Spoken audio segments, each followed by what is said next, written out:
ሲናገር ምን አለ? ከእኔ በኋላ ነብይ ይመጣል ስሙ አሕመድ ወይንም ሙሐመድ የሚባል ነብይ ብሎ ተናግሯል። ወኢዝ ቃለ ዒሳ ብኑ መርየም ያ በኒ እስራኤል ኢኒ ረሱሉላሂ ኢለይኩም ሙሰዲቀን ሊማ በይነ የደየ ሚነ ተውራት ወሙበሽረን ቢረሱሊን የእቲ ሚን በዕዲ እስሙሁ አሕመድ አለ። ማርያም ልጅ ዒሳ ምን አለ? ከእኔ በኋላ ነብይ ይመጣል ስሙ ሙሐመድ ወይንም አሕመድ የተባለ ነብይ ይመጣላችኋል ብሎ ትንቢት ተናግሯል። ይሄን ይመስላል። እሱ በቁርአን ላይ ነው። እሱ በቁርአን ላይ ነው። ከምንድን ነው የፈለግከው? መጀመሪያ መስፈርት አለ መጽሐፍ ቅዱስ ነው።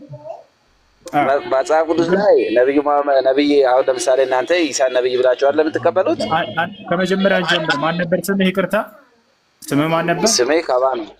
ካባ። እሺ ይሄ መስፈርት በመጽሐፍ ቅዱስ ላይ አለ ወይንም በቁርአን ላይ? ችግር የለም በቁርአን ላይ ነብይ መጀመሪያ ነብይ እንደሚመጡ እኮ አንዴ ጥያቄው ምንድነው?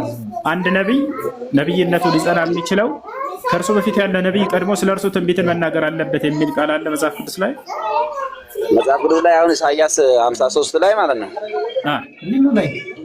ኢሳይያስ 53 ላይ ኢሳ እንደሚመጣ ይናገራል አይደለ? በሸላቾች ፊት እንደሚታረድ እሱ አይደለማ።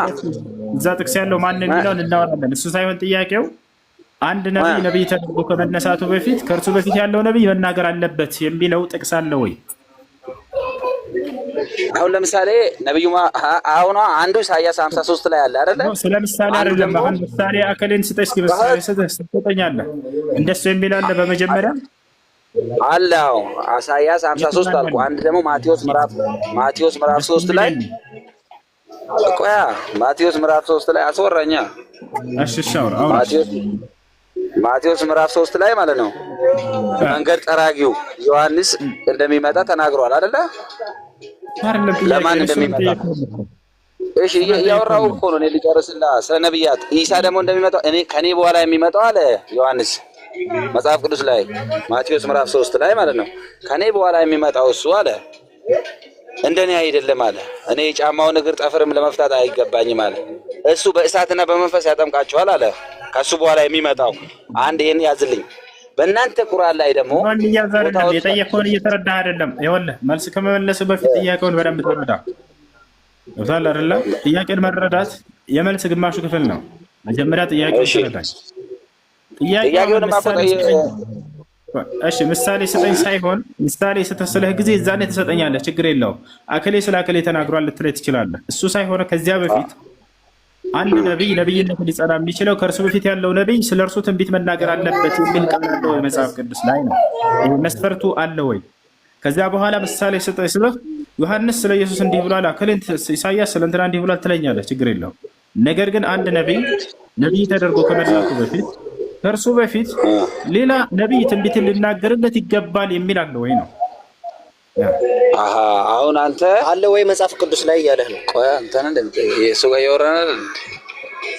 አሁን ለሱ በእኛ መጽሐፍ ቅዱስ ላይ ላላነብ ይችላለሁ። እኔ ብዙ እውቀት የለኝም። አሁን ዝም ብዬ ነው አሁን አንዳንድ ቦታዎችን ስለማቅረብ ጠይቀህ አይደለ? ምን መሰለህ እሱ መስፈርት አለ ወይ ብላችሁ መጀመሪያ አስተውሉ። እሺ መጽሐፋቸው ላይ የለም እንደሱ በሚለው እሺ እንሂድ እንስማማ ከተባለ ብዙም ነብያቶችን መጽሐፍ ቅዱስ ላይ ውድቅ ታደርጋቸዋለህ። ምክንያቱም በርካታ ነብያት ይገኛሉ መጽሐፍ ቅዱስ ላይ ከእርሳቸው በፊት ትንቢት ያልተነገረላቸው። ለምሳሌ ሙሴ ነብይ ነው ብለህ ታምናለህ አይደለ? በቃ ከሙሴ በፊት ሙሴ የሚባል ነብይ ይመጣል ብሎ የተናገረለት ማን ነው?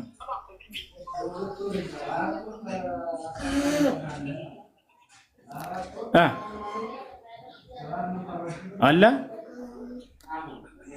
እየሰማኝ ነው?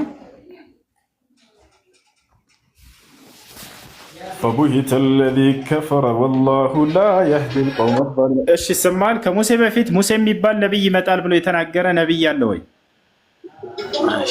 እሺ አለ። አሁን ለምሳሌ ዘጸአት ላይ ሙሴ ያወላለዱን ይናገራል። ሙሴ የሚባል ነብይ ይመጣል ብሎ የተናገረ ነብይ አለ ወይ ከሙሴ በፊት? ከሙሴ በፊት የለም፣ መጽሐፍ ቅዱስ ላይ የለም። ሁሉንም ነብያት መጽሐፍ ቅዱስ ላይ ላንሳለህ። እያንዳንዱ ነብይ ቀድሞ የተነገረለት የለም። ሁሉም ስለዚህ መጽሐፍ ቅዱስ ላይ ያሉት ሐሰተኛ ናቸው ማለት ነው። ሙሴ ሐሰተኛ ነው ብለህ አንተ ታምናለህ? ምክንያቱም ከሱ በፊት አሁን መስፈርት ለምንድን ነው መሰለህ ማላም ነው? አንዴ ለምን መሰለህ ማላም ነው? የሆነ እግዚአብሔር መጀመሪያ የሚጠቀምባቸው ግንድ አለው። ከየት እንደመጡ ከየት እንደተነሱ ግንዳቸው የታወቀ ነው። ስለዚህ አሁን የአብርሃም ዘር ናቸው። ታውቃለህ አይደለ? ነብዩ መሐመድ የእስራኤል ነብይ የሚወጣው አንደኛና አንድ ከአብርሃም ዘር ነው የሚወጣው። ነብይ እስከ ዛሬም የተላከው ለእስራኤል ነው። የኛ መጽሐፍ ቅዱስ አሁን ለምሳሌ ጭቅጭቅ ይሆናል። ያስረዳኝ ነብዩ መሐመድ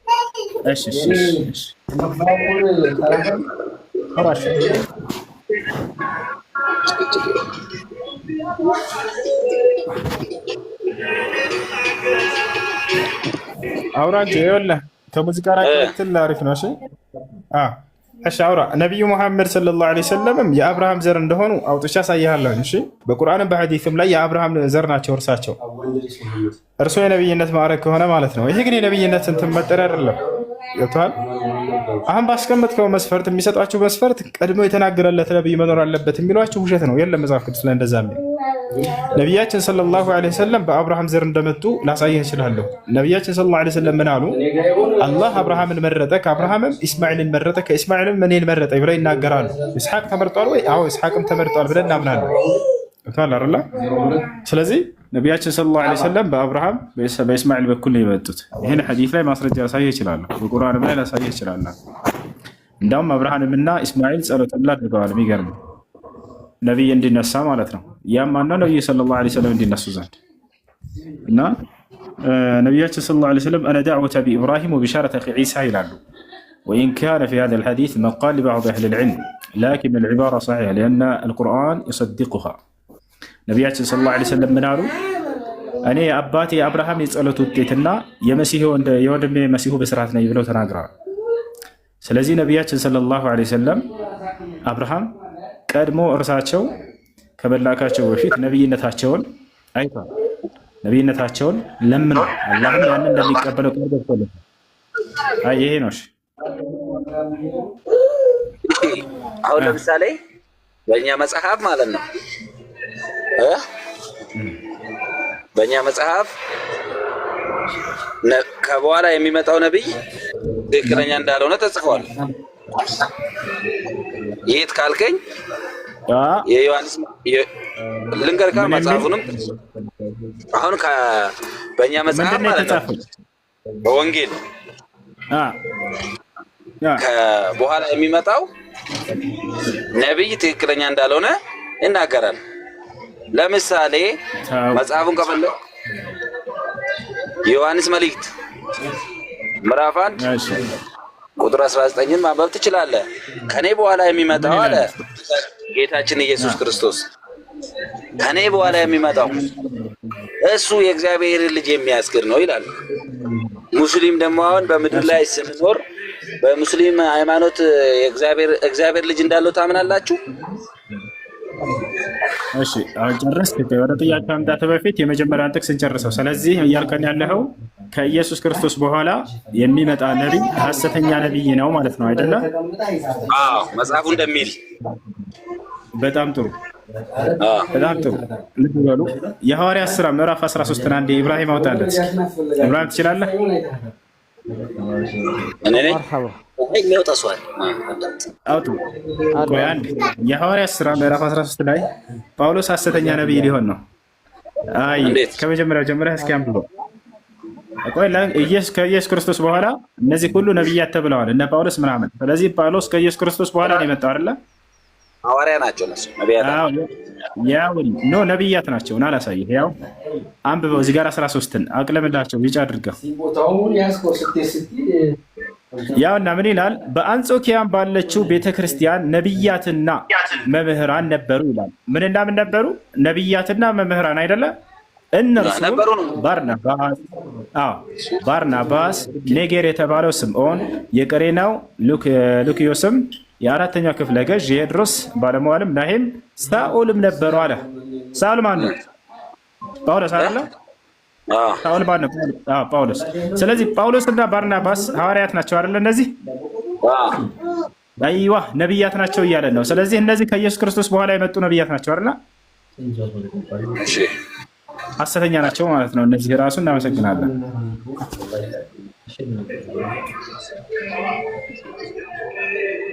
ጨረስክ? አዎ ያው ጨረስን እኮ። ያው ነቢያት ናቸው ይለናል፣ ሐሰተኞች ናቸው። ምክንያቱም ከኢየሱስ ክርስቶስ በኋላ የሚመጣ ነቢይ ሁሉ ሐሰተኛ ነው ብለናልና። አዎ መለስ ብዬ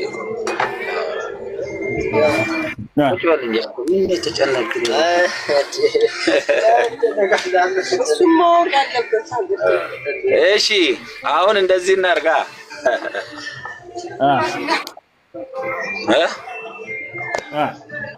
ሐዋርያት ጳውሎስ ማለት ነው የተመረጠው በጌታችን በኢየሱስ ክርስቶስ ነው።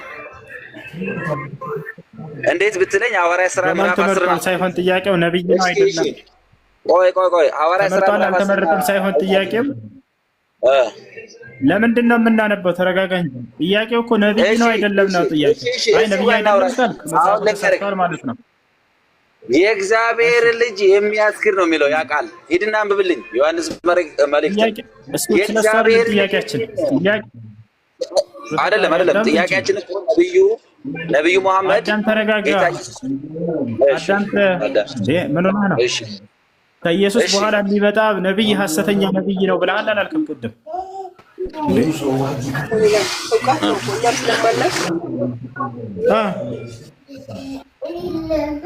ከኢየሱስ በኋላ የሚመጣ ነብይ ሐሰተኛ ነብይ ነው ያረኩት አይደል? ሐሰተኛ ናቸው አላልክም? ከኢየሱስ ክርስቶስ በኋላ የሚመጣ ነብይ ያው ጳውሎስ ነብይ እንደሆነ አሳይሁ። ስለዚህ የመጀመሪያው ሐሰተኛ ነብይ ጳውሎስ ነው ማለት ነው።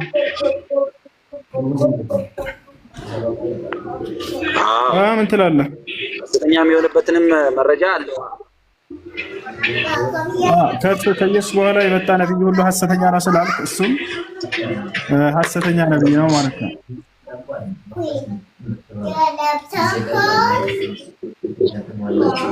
ማን? ጳውሎስ። እሱማ ወጣልኝ። አሁን ለምሳሌ የሚለዩበት አንግል አለው ብራዘር። አሁን ልዩነታቸውን ሳይሆን እባክህ ተጋሪ ነብይ ነው አይደለም? ይኸው ነብይ መሆናቸውን ጳውሎስ ይኸው በአዲስ ኪዳን ነቢያት አሉ። ነቢያት ተብሎ የተመረጡት ደግሞ በጌታችን በኢየሱስ ክርስቶስ የተመረጡት አሉ። ብዙ ተቋርጧል። ከማኝ አይደለ? እነሱ ጌታ ኢየሱስ ክርስቶስን ለመስበክ ነው የመጡት።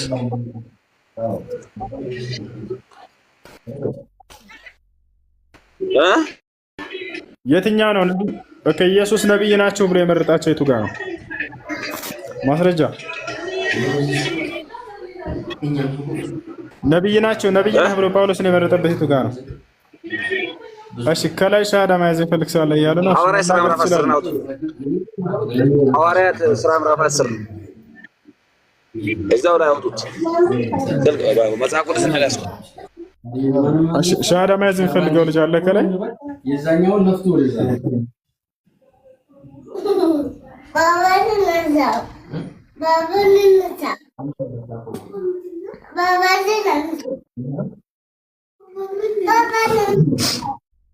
እሺ ሐዋርያት ሥራ ምዕራፍ 10 እናውጣለን።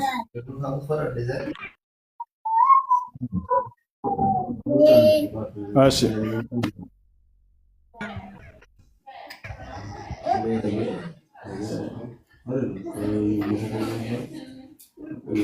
እሺ ከላይ ሻሃዳ መያዝ ፈልጋለህ ያልከው ልጅ አለ? ይሰማል? መፈተን ካለበት ተፈተናለህ? የለም። እሺ የሚቀጥል እሺ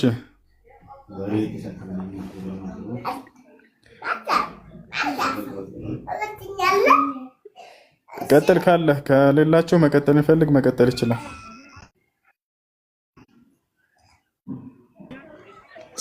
ሰላም ነው እሱ። ሰላም አልሐምዱሊላህ። ምን እንደሆነ ታውቃለህ? እሱ ትንሽ እኔ ጥያቄ ማለት ነው ያላሰበው ነገር አጋጠመውና ይሰማል መሰለኝና እንደውም ረጅም ሳይሄድ ላወራው ፈልጌ ነበረ። ከፈለግክልኝ እሺ ታወራለህ። ኤቢ ያለህ ጥያቄ ምንድን ነው? እሺ የኔ ጥያቄ ኢየሱስ እንደሚመጣ ታምናላችሁ አይደለ? ተመልሶ መጥቶ ለ1000 ዓመት እንደሚገዛ ማለት ነው። ለ1000 ዓመት የሚል የለም፣ ግን ለ1000 ዓመት የሚል የለም። ኢየሱስ አንተ እንደዛ ስትል ሰምቻለሁ። ግን ለ1000 ዓመት ለፈጣሪ ሁሉም ሰው የዛኔ በብራሱ አሰዋትና ከስምና ብዙ ነገር አውርታል። እቺ ዓለም ጥሩ እንደምትሆን ለ1000 ዓመት ሳይሆን አዎ ዳግም ይመጣል፣ ሰዎችንም ያስተዳድራል። እሺ ታዲያ ኢየሱስ ነብይ ከተባለ ከነ መሐመድ ጋር ከሆነ እንዴት ይሄ ስልጣን ተሰጠው? ምን ብርቅ ነገር አለው? ይህም ብርቅ ነገር የለውም። የተሰጠበትን ምክንያት እዛው ላይ ምናልባት ስናገር ሰምተህ ከሆነ በደንብ አብራርቻለሁ። መሲሁ ስላልሞተ ዳግም መምጣት አለበት ይሞት ዘንድ፣ እንደማንኛውም ሰው እንዲሞት ነው የሚመጣው። አንደኛ እሱ ነው። ሁለተኛ እርሱ ላይ ሲዋሹና ሲቀጥፉ የነበሩ ሰዎች አምላክ ነው ብለው የአምላክ ልጅ ነው ብለው እነዚያን ሊያርማቸውና ሊያስተምራቸው። ሶስተኛ ደግሞ ሐሰተኛው መሲህ አለ፣ አይሁዶች የሚጠብቁት እርሱን ሊገድለውና የበላይነትን ሊጎናጸፍባቸው የምድርም ሰው ሁሉ እንዳለ ለአንዱ አምላክ ለአላህ ሊያስገዛ ዘንድ ነው። ገብቶሃል አይደል? ለዚህ ነው የመጣው። ታዲያ የነቢዩ ሙሐመድ ሰለላሁ ዐለይሂ ወሰለም ስልጣን እርሳቸው ቢፈልጉት ኖሮ ይሄን ነገር አያጡትም ነበር። እስከ ዘላለም አለመሞትን ሁላ ተሰጥተው ነበር። የሚገርምህ እነላህ ኸየረ ዐብደን በይነ አልበቃኢ ፊ ዱንያ ወበይነ ማ ዐንደላህ አሉ። አላህ አስመረጠኝ እዚህ ዓለም ላይ ለዘላለም መዘውተርን ወይም ደግሞ መሞትን አሉ። እኔ ግን እዚህ ዓለም መዘውተርን አልፈለግኩትም እሄዳለሁ ብለው ነገሯቸው ለሰሃቦች። ሄዱ። ያ ነው የሆነው። ሐታ ሐሰተኛውን መሲሁ ደጃል ስለ እርሱ እንደሚመጣ ከተናገሩ በኋላ ለው ኸረጀ ወአነ አበይነ አዝሀሪኩም ለከፈይቱኩም ዐንሁ አሉ። እኔ በህይወት እያለሁኝ እንዳው ሐሰተኛው መሲህ ቢነሳ እኔ በቃችሁ ነበር ብለውናል። ያው ራሳቸው ያጠፉት ነበር። መሲሁ መጥቶ የሚሰራውን ከእርሱ በላይ መስራት ይችላሉ ነቢ ሰለላሁ ዐለይሂ ወሰለም። ግን ይሄ ጥበቡ ከማን ጋር ነው የሚሄደው ከተባለ ከመሲሁ ጋር ነው የሚሄደው። ምክንያቱም ሐሰተኛው መሲህ ጋር የተያያዘው ማን ነው? እውነተኛው መሲህ ነው። እውነተኛው መሲህ የማርያም ልጅ ነው። ሐሰተኛው መሲህ ደግሞ የአይሁዶች የሚጠብቁት ነው። ስለዚህ ያ የተካደው በአይሁዶች የተካደው እውነተኛው መሲህ አይሁዶች የሚቀበሉትን ሐሰተኛውን መሲህ ማጥፋት ያለበት እርሱ ስለሆነ እርሱ ነው ማምጣት ያለበት። ሙሳ ቢመጣ ጥበቡ ያስኬደው። ምክንያቱም ሙሳ በሐሰተኛው መሲሁ ጋር ምንም ግንኙነት የለውምና። አብርሃም ልክ እንዲሁ ነቢዩ ሙሐመድ ሰለላሁ ዐለይሂ ወሰለም ልክ እንዲሁ። ይሄ ነው ያለው ነገር። ለማንኛውም እሺ አሪፍ ነው። ግን ምንሽ እንደዛ ከሆነ ማለት ነው ይህ ስልጣን ከተሰጠው እኮ ለመጽሐፍ ቅዱስ ላይ ደግሞ ኢየሱስ ክርስቶስ ጌታና ዳኙን እንደተላከ መጽሐፍ ቅዱስ ይናገራል። እንደዛ እኮ ነው። ለምንድን ነው እናንተ ኢየሱስ ክርስቶስ መሲህ እንደሆነ፣ መሲህ ማለት ደግሞ የተቀባ ማለት ነው። መሲህ እንደሆነ የአብ ልጅ እንደሆነ ችግር የለም የሚያማልድ ለምን አታምኑ? ያድናል ሲባል ትርጉሙ ለሁለት ይከፈላል። ያድናል ሲባል መሲሁ እኛ እኮ አዳኝ ነው ብለን እኮ እናምናለን። ያድናል ሲባል ግን ምን ማለት ነው ወደሚለው እንመጣለን። ነቢዩ ሙሐመድ ሰለላሁ ዐለይሂ ወሰለም ሁሉም ነቢያት አዳኝ ተብለው ይገለጻሉ። ችግር የለውም። አላህ በቁርአን ላይ በሙሐመድ ያመነ በእርግጥም ዳነ እያለ ይናገራል። ያ ማለት ግን እኛ አምላክ ናቸው ብለን እንኳን ነው ገብተሃል። ከኃጢአታቸውም ያድናቸዋል ተብሎ ተገልጸዋል ነቢ ሰለላሁ ዐለይሂ ወሰለም። አሁንም ልክ ነው አምላክ ናቸው አንልም እኛ። ወዩዘኪሂም ይላል አላህ፣ ከኃጢአታቸውም ያነጻቸዋል ሙሐመድ ይለናል። ያ ማለት ግን ከኃጢአት ማንጻት ማለት ስለተባለ አምላክ ናቸው ብለን እንኳን አንልም። ምን ማለት ነው ከተባለ የአምላክን ትምህርት ስለሚያስተምሩ ያን ሰው ተከትለው ሲሄድ ከኃጢአት ይርቃል፣ ወደ ጽድቅ ይቀርባል። ስለዚህ ከኃጢአት አራቁት ማለት ነው። በዚህ በነቢዩ ሰለላሁ ዐለይሂ ወሰለም አስተምሮ ትምህርት መሲሁም ልክ እንዲሁ ህዝቡን ከኃጢአት ያድናቸዋል ሲባል ጊዜ እነዚህ ሰዎችን ጽድቅ ያስተምራቸዋል፣ ከኃጢአት ያስጠነቅቃቸዋል። የዛኔ ወደ ጽድቅ ይቀርባሉ፣ ከኃጢአት ይርቃሉ። ከኃጢአት አዳናቸው ማለት ነው። ሁለተኛ ማዳን የሚባለው ነገር ምንድን ነው? አካላዊ ህመምን ይፈውስ ነበር መሲሁ። ማየት የተሳናቸውን ያድናል፣ መስማት የተሳናቸውን ያድናል፣ ለምጽ ያለባቸውን ያድናል። ይህን ተሰጥቷል መሲሁ ወይ? አዎ። አላህ ቃል በቃል በቁርአን ላይ የመሲሁን ንግግር ሲገልጽልን የታመሙ ሰዎችን አድናለሁ እፈውሳለሁ ብሎ መሲሁ እንደተናገረ አለ በቁርአን። ታዲያ ይሄን ነብዩ መሐመድ የሚያደርጉ ነበር ወይ? አዎ። ማየት የተሳናቸውን አድነዋል ነብዩ ሰለላሁ ዐለይሂ ወሰለም። አይ በቃ ነብዩ መሐመድ አድነዋል የሚለውን ቃል በቃል ነው የምፈልገው ከተባለ አዎ ተብሏል። ፈቡሪአ ከአለም የኩን ቢሂ ወጀ፣ ማየት የተሳነውን ሰው አመጡላቸውና ከፈወሱትና ካዳኑት በኋላ ነብዩ ሰለላሁ ዐለይሂ ወሰለም አይኑን ካበሩለት በኋላ ከዛ ምን ተብሎ ተገለጸ? ከዚያ በፊት ህመም የሌለበት መስሎ እስኪታየም ድረስ ዳነ ሰውየው ተባለ። የነቢዩ ሙሐመድ ሰለላሁ ዐለይሂ ወሰለም ያድናሉ። ሁላቸውም ነቢያት ባስተምሮታቸውና ልክ እንዲሁ ደግሞ አካላዊ ፈውስን በመስጠት ሰዎችን ያድኑ ነበር። መሲሁም ይሄንን ተሰጥቷል። ነቢያችን ሰለላሁ ዐለይሂ ወሰለም ይሄን ተሰጥተዋል ማለት ነው። በጣም ገብቶኛል። አመሰግናለሁ። ግን ምንድነው ግን ምንድነው ጥያቄው? ኢየሱስ ለዚህ እንደዚህ ሁሉ ስልጣን እንዳለው ታምናላችሁ? በጣም ጥሩ ነው። ይሄ ያመሳሰነናል። ኢየሱስስ ከሰው ልጅ ሁሉ ፍጹም ሰው ማለት ኃጢአት የሌለበት ሰው እንደሆነ ሳታምኑ? እሺ እኛ ነቢያቶች ሁሉ ኃጢአት የለባቸውም ብለን ነው የምናምነው። መሲሁን ከነዚያ መካከል ነው። አዎ ይወጣል አይደል? ኃጢአት ብሎ ማለት አይ የአዳም ኃጢአት ማለት የአዳም ኃጢአት የሚባል የአዳም ኃጢአት የሚባል ነገር የለም። እንደ እስልምና የተፈጥሮ ኃጢአት የሚባል የለም በእስልምና። ኃጢአት ማለት ትርጉሙ እንደ እስልምና አስተምህሮ እኔም አንተም የምንስማማበት ይመስለኛል። ቆይ ፍቺው ልንገርህ። ኃጢአት ማለት ምን ማለት ነው? እስኪ አንተ ምናልባት ያንተን አረዳድ ልስማህና ከዛ ደግሞ እስልምናን አረዳድ እንድነግርህ። ኃጢአት ማለት ምን ማለት ነው? ኃጢአት ማለት ከፈጣሪ ትእዛዝ ውጪ የሚሰራ አይዋ፣ ትክክል። ኃጢአት ማለት ከፈጣሪ ትእዛዝ ውጪ መስራት ማለት ነው። ታዲያ አንድ ሰው የፈጣሪን ትእዛዝ ሳይሰማና ሳይቀበል የቀደመው አባትህ አድርጓልና እንዴ በተፈጥሮ ኃጢአት አለብህ ቢባል ይሄ ግፍ አይደል? በደል አይደል? እንደ እስልምና አስተምህሮ ትክክለኛ ኃጢአት ፍቺ ቅድም የተናገርከው ነው። አምላክ ትእዛዝን አዞ ከዛ ይህ ሰው ለአቅመ አዳም ለአቅመ ሔዋን ደርሰን ያን ትእዛዙን በነብያት በኩል የመጣውን ደርሰንበት አግኝተ ነው አይ ይሄን እናደርግም ብለን ስናምፀው ጊዜ ዛኔ ኃጢአትን አደረግን እንባላለን። ነገር ግን የመጀመሪያ አባትህ አዳምና ሔዋን ትእዛዝን ታዘው እነሱ አጥፍተው ተላልፈዋልና ኃጢአትን አድርገዋል። አንተም የነሱ የተፈጥሮ ኃጢአት አለብህ። ይሄ አስኬድም እንደሱ። እሺ ዝም በላት እንትን እኮ ነው ወንድም። ምን መሰለህ እኔ እንደዛ ስል እኮ አንድ ሕፃን ልጅ ስትወልድ ኃጢአት ትሰራለች ማለት አይደለም። ግን ምንድነው በውስጣችን ወይ ደማችን ውስጥ በሐሳብ የኃጢአት ዝንባሌ አለ በተፈጥሮ ማለት ነው። ያ ደግሞ የኃጢአት ምሳሌ ነው፣ ደማችን ውስጥ በአዳም በኩል የገባ ማለት ነው። ማንኛውም ሰው የኃጢአት የመስራት ፍላጎት አለው። ያ ፍላጎት ማለት ነው አንዳንድ እንደሱ ሳይሆን ነፃ ምርጫ ፈቃድ አለው ሰው። ይሄን እናምናለን እኛ። ጥሩም የመስራት እንትን አለው፣ ኃጢአትም የመስራት እንትን አለው። ግን የሚገርምህ በእስልምና አስተምህሮ ምንድነው አንድ ሰው በኃጢአተኝነት ሊፈረድበት የሚችለው መቼ ነው ከተባለ ለአቅመ አዳም ለአቅመ ሔዋን ከደረሱ በኋላ ባለው እድሜያቸው፣ ለምሳሌ 15 ዓመትና ከዚያ በላይ ቢሆኑ ከዚያም በኋላ የአምላክን ትእዛዝ ደርሷቸው የዛኔ ሲተላለፉ ጊዜ አምላክን ትእዛዝ ኃጢአተኛ የሚባለው ስያሜ ከዚያ በኋላ እነርሱ ላይ ይጀምራል ማለት ነው። ከዚያ በፊት ግን በነበረው በአባታቸው ማንነት በፍጹም እነርሱ የኃጢአትን ባህሪ ስላለባቸው ኃጢአተኛ ናቸው። ኃጢአት የሌለበት የለም ለአንድ ዘንባል ነገር የለም። በእኛ አስተምህሮ ለምሳሌ ነው የ5 ዓመት የ4 ዓመት የ3 ዓመት ልጅ ቢሞት ኃጢአተኛ ነው ወይ? ላ በፍጹም አይደለም፣ ኃጢአተኛ አይደለም። ይሄ ከአምላክ አላህ Subhanahu Wa Ta'ala ዘንድ ለአቅመ አዳም ለአቅመ ሔዋን ሳይደርሱ የሞቱ ልጆች ወደ ገነት ነው ቀጥታ የሚሄዱት። ምንም አይነት ኃጢአት አላደረጉም። ስለዚህ ያለ ኃጢአት ናቸው፣ ፍጹም ናቸው። ገብቶሃል አይደል? መሲሁም ከነዚያ ነው ወይ ከተባለ አዎ መሲሁ አይደለም በልጅነቱ አድጎ ራሱ ነብይነት ማዕረጉን ባሳለፈበት እድሜም ሁሉ ከኃጢአት ንጹህ ነው ብለን እናምናለን። እርሱ ብቻ ሳይሆን ሁሉም ነብያቶች። ምክንያቱም ኃጢአት ብሎ ማለት የአምላክ ያዘዘውን ትእዛዝ መተላለፍ ነውና ነብያቶች ደግሞ የአምላክን ትእዛዝ የሚዳፈሩና የሚተላለፉ አይደሉም እንደ እስልምና አስተምህሮ። እንደ ክርስትና እንደምታውቀው ነብያቶች ሁሉ እያንዳንዳቸው ኃጢአትን ሰርተዋል። እሺ ፍጹም ሰው ያለው መጽሐፍ ቅዱስ ላይ አንድ ሰው ብቻ ነው። ፍጹም ሰው ተብሎ የተገለጸው ማን ነው መጽሐፍ ቅዱስ ላይ? ኤቢ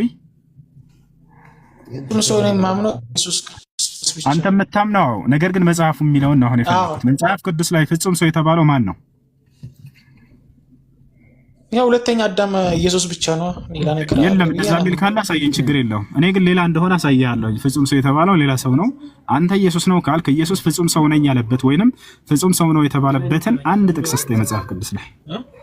አይ ፍጹም ሰው ማለት እኮ ኃጢአት የሌለበት ሰው ማለት እኮ ነው። ምን ማለት ነው ሳይሆን በዚህ ቃል በቃል የተገለጸ ነው እኔ እያልኩኝ ያለሁት። ፍጹም ሰው ፍጹም አምላክ ይባላል ብዙ ጊዜ። ለመሆኑ ፍጹም ሰው የሚል አለ ወይ መጽሐፍ ቅዱስ ላይ ነው ጥያቄ። ፍጹም ሰው የተባለው ማን ነው መጽሐፍ ቅዱስ? እኔ እንትን ነው እኔ በአስተምሮቴ እንደተማርኩት ከሆነ አምላክ እንደሆነ አላምንም። ግን ምንድነው ፍጹም ሰው እንደሆነ ማለት ፍጹም ሰው ማለት ኃጢአት አሁን መጽሐፉ ላይ ነው ኃጢአት ያልሰራት ንጹህ የአብ ቃል በቃል አይደለም። መጽሐፍ ቅዱስ ላይ ቃል በቃል ፍጹም ሰው ነው ተብሎ ተገልጿል ኢየሱስ። ወይንም እኔ ፍጹም ሰው ነኝ ብሏል እሱ። ባይብልም ችግር የለም እንደሱ የሚል የለም። ነገር ግን ፍጹም ሰው ተብሎ የተገለጸ ሰው ላሳይ። ማን ነው ታውቃላችሁ? ማን ነው ኮሜንት ላይ ይመልስ። ፍጹም ሰው ተብሎ የተገለጸው መጽሐፍ ቅዱስ ላይ ኢየሱስ ክርስቶስ አይደለም፣ ሌላ ሰው ነው። ማን ነው የሚመልስ? እሺ ብዙዎች ፍጹም ሰው ተብለዋል። ፍጹም ሰው አንድ ረመዳን ወይንም ኢብራሂም ፍጹም ብላችሁ ጻፉና ሰርች ላይ ያስቀምጡት። ፍጹም ሰው ተብሎ የተገለጸው ማን እንደሆነ ይነግራቸዋል። ፍጹም ነኝ ብሎ ቃል በቃል የተናገረው ነብይ ማን ነው? መጽሐፍ ቅዱስ ላይ እንመልከተው። ፍጹም ነኝ ብሎ ተናግሯል። ያውና ተመልከቱ። እሺ ትንሽ ራቅ አድርገው ኮሜንት ላይ መለሰው። ያውና ፍጹም ሰው ማን ነው? አዩብ ማን ነው? ኑህ አለይሂ ሰላም ፍጹም ሰው ነው። ተመልከቱ። የኑህ ትውልድ እንዲህ ነው አለ። ኑህም በትውልዱ ጻድቅ ፍጹምም ሰው ነበረ። አላሁ አክበር። ኑህ አካሄዱን በእግዚአብሔር ጋር አደረገ። ስለዚህ ፍጹም ሰው ከተባለ ማን ነው ከተባለ ኑህ ነው አንደኛ። ሌላን ጨምርለት። አዩብ አለይሂ ሰላም አዩብም ፍጹም ሰው ተብሏል። ኢየሱስ ግን ፍጹም ሰው ነው አልተባለም። ፍጹም ሰው ነው አልተባለም። ስለዚህ አዩብን ጨምርለት። ፍጹም ነኝ ብለህ ጻፍ። አንድ ደግሞ ፍጹም ነኝ ብሎ ቃል በቃል አዩብ ተናግሯል።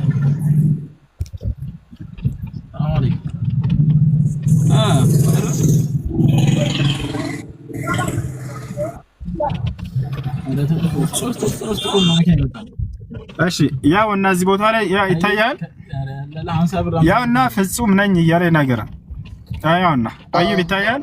ኢዮብ 29:21 ላይ ፍጹም ነኝ ራሴንም አልመለከትም ህይወቴንም እንቃታለሁ እያለ ይናገራል። ፍጹም ነኝ ብሎ ቃል በቃል ይናገራል። ስለዚህ አንድ ቦታ ላይ ኢየሱስ ክርስቶስ ፍጹም ነኝ አላለም። ፍጹም ነው ብሎ የተናገረለት የለም። ስለዚህ ኢየሱስ ክርስቶስ ፍጹም ሰው ነው የሚል የለም። እንደውም ኑህ አለይሂ ሰላም እና አዩብ አለይሂ ሰላም ሁለቱ ታላላቅ ነብያት ናቸው። መጽሐፍ ቅዱስ ላይ ፍጹም ሰው የተባሉት ይሄን ያስራሽ።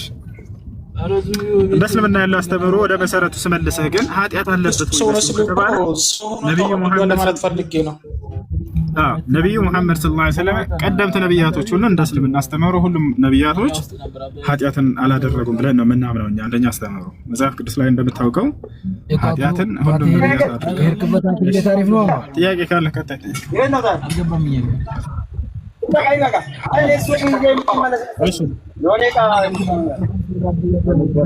ምን አልከኝ?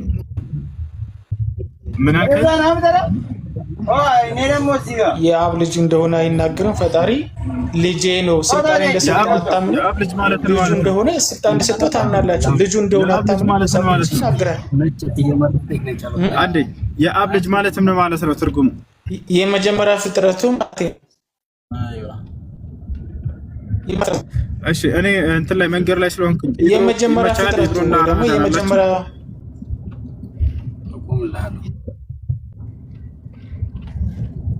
አንድ ይሄን ቪዲዮ ልስካ ታውቃለህ? ቪዲዮ ስከፈት በጣም እንትን ይዘገያል። አንተ እዛ አይነኛ ኔትወርክ አለ ቀረበህ አንድ መኪናው ዋይፋይ አለ የተቆራረጠ ይታያል። አሁን በዚህ ኔትወርክ ነው አይደብርም? ኔትወርክ ለምን መስጠት አስገባ ፕሮጀክት አለ 67 እሺ ለኔ ይሰማል እኮ አንተ ምን አልከኝ? ኦኬ እሺ የኔ ይቆራረጣል ወላሂ። እሺ መጽሐፍ ቅዱስ ላይ ተያይካለሁ የኛ ይሰማል እሱ ይሰማል። ቀጥል ከኔ ጋር አብሽር፣ ችግር የለም። እኔና እሱ አንድ ኤፒ ዱስን ከኛስ ወደ ሰማህ እስቲ እሱ ሚውት አድርግ። አሁን ማከርኩበት ሳይሆን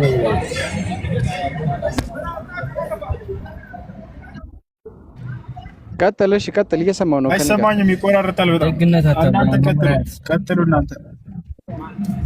እሺ ሚውት አድርግሽ። መርሐባ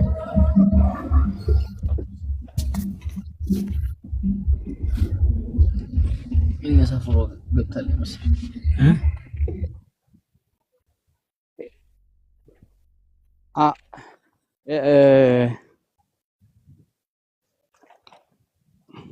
እንትን ነው እኮ አሁን ምን አለ መሰለክ እየተቀላቀለብህ ነው የተቸገርከው። ገብቶሃል? እየተቀላቀለብህ የተቸገርከው እንዴት መሰለህ?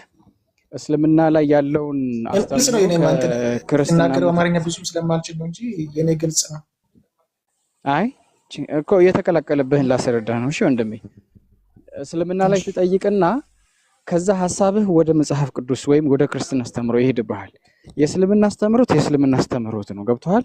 ለምሳሌ ቅድም ሁሱን ስትጠይቀው የነበረው ነገር ስለ ኃጢአት ውርስ ከአዳም የመጣ ምናምን ይሄ የእናንተ ትምህርት ነው።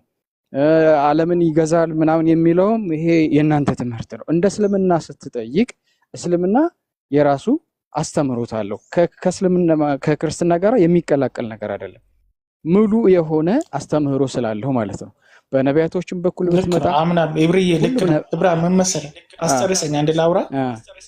አንተ የተናገርከው ትክክል ነው፣ ግን ምንድነው እዚህ ጋር ኦርቶዶክሶችን ሆነ ጴንጤዎቹን በመጽሐፍ ቅዱስ መሰረት ትከራላችሁ እና በማስረጃም እያስወጣችሁ ታምናላችሁ። ትክክል ነው።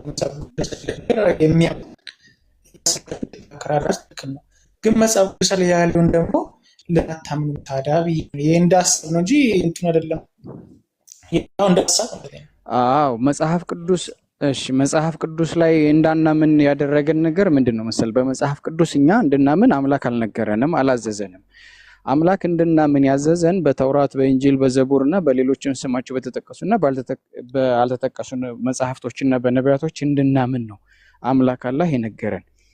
ግን ተውራትና እንጂል እና ሌሎች መጽሐፍቶች ብሎ ማለት መጽሐፍ ቅዱስ ማለት አይደለም። አሁን ላይ እናንተ ጋራ መጽሐፍ ቅዱስ ብላችሁ የምታምኑት መጽሐፍ የሰዎች ሐሳብ የገባበት በአምላክ ቃል ላይ ድንበር የታለፈበት፣ የተቀነሰበት፣ የተጨመረበት ነው። ገብቷል? በሱ እንድናምን አምላክ አላዘዘንም። እሰማሃለሁ? አዎ አላዘዘንም። ግን ምንድነው መሰለህ እኛ የምናምነው ለሙሴ በተሰጡት ለነ ዳዊት ለነ ሌሎችም ነቢያቶች ለኢየሱስም ጭምር በተሰጡ መጽሐፍቶች እናምናለን። ስለነዛ መጽሐፍቶች አምላክ በቁርአን ብሉይ ኪዳን የሚባል ነገር የለም እኮ በእስልምና አስተምህሮት። ኦኬ አይ የሚባል ነገር የለም። ኢየሱስ በፊት ተጻፈ። አዎ እኮ እሱ የእናንተ አስተምህሮት እኮ ነው። አሁን ልለይልህ ስለፈለኩ ነው። በእስልምና አስተምህሮት ብሉይ ኪዳንና አዲስ ኪዳን የሚባል ነገር የለም። እንደናንተ ብሉይ ኪዳንና አዲስ ኪዳን ወይም ደግሞ ድሮና ዘንድሮ አሮጌና አዲስ ብላችሁ የምትሉት አስተምህሮ አላችሁ። በእስልምና ወጥ የሆነ ነው። ሁሉም አንድ አይነት ወጥ ነገር ስለሆነ ድሮና ዘንድሮ የለም። የተለያየ ነገር ወይም ደግሞ የታደሰ ነገር ስለሌለ ማለት ነው። ወጥ የሆነ አስተምህሮ የነቢያቶች አስተምህሮ ስላለ ነው። ኦኬ ግን እኛ ምናምነው አምላክ በቁርአን የነገረን ስለ ተውራትም ስለነ ዘቡርም ቀደምት የነበሩ ነቢያቶችን ህዝቦችንም አማኞችንም አማጽዮኖችንም የነገረን በቁርአንን እናምንበታለን። ያ ማለት ግን አሁን ላይ እናንተ የምትመሩበትን ስለ ኢየሱስ የተነገረው ነገር በኢየሱስ ላይ ድንበር ታልፎበታል። ትክክለኛ የኢየሱስን ክብር የሚጠብቅ መጽሐፍ አይደለም በእጃችሁ ላይ ያለው ብለን ነው የምናምነው እኛ። ለምን ሲባል ኢየሱስን ተሳዳቢ የሚያደርግ እኛ በጣም የተወደደ በጣም የተከበረ ነው በእስልምና አስተምህሮት ኢየሱስ። በኢየሱስ እናምናለን እኛ፣ እናንተም ታምናላችሁ። ልዩነቱ ምንድነው? የኢየሱስን ክብር መጠበቅና አለመጠበቅ ነው። ስለዚህ በእናንተ ደግሞ ክብሩ እና ማዕረጉን አልጠበቀም፣ ተቀጥፎበታል ብለን እናምናለን። ኦኬ። ስለዚህ በዛ ነው የምናምነው። አሁን እስልምና ላይ ስትጠይቅ የእስልምናን አስተምህሮት ብቻ ነው መረዳት ያለብህ። ከዛ እስልምና ላይ ያለውን ነገር ቅድምም ሁሱ እያስረዳህ ወዴት ሄድብሃል መሰለህ? ታዲያ መጽሐፍ ቅዱስ ላይ እንዲህ ይላል ለምን እንደዚህ አታምኑም ብለህ ሽፍት ያደርግብሃል። ኖ እንደዛ ሳይሆን ሳይቀላቀልብህ የእስልምናውን አስተምህሮት እንደዚህ ብለን ነው እኛ የምናምነው ብለን ስንነግርህ እሱን ለመረዳት ሞክር። ለሌላም ጊዜ ይጠቅመሃል። ልዩነቱን በደንብ አድርገህ ለማወቅ ለመረዳት ይጠቅመሃል። ጥያቄ ካለ ጠይቅ።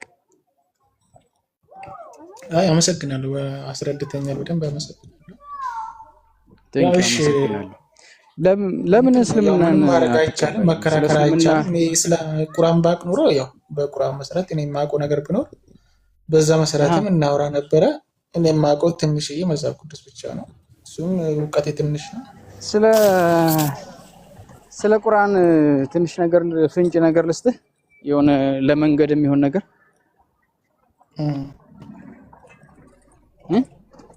ለጥናት የሚሆንህ ነገር። እሺ ቆይ እንደዛ ከሆነ አንዲት ቦታ ቁጭ ልበል። መንገድ ላይ ሆኜ ነበር። ቆይ 30 ሰከንድ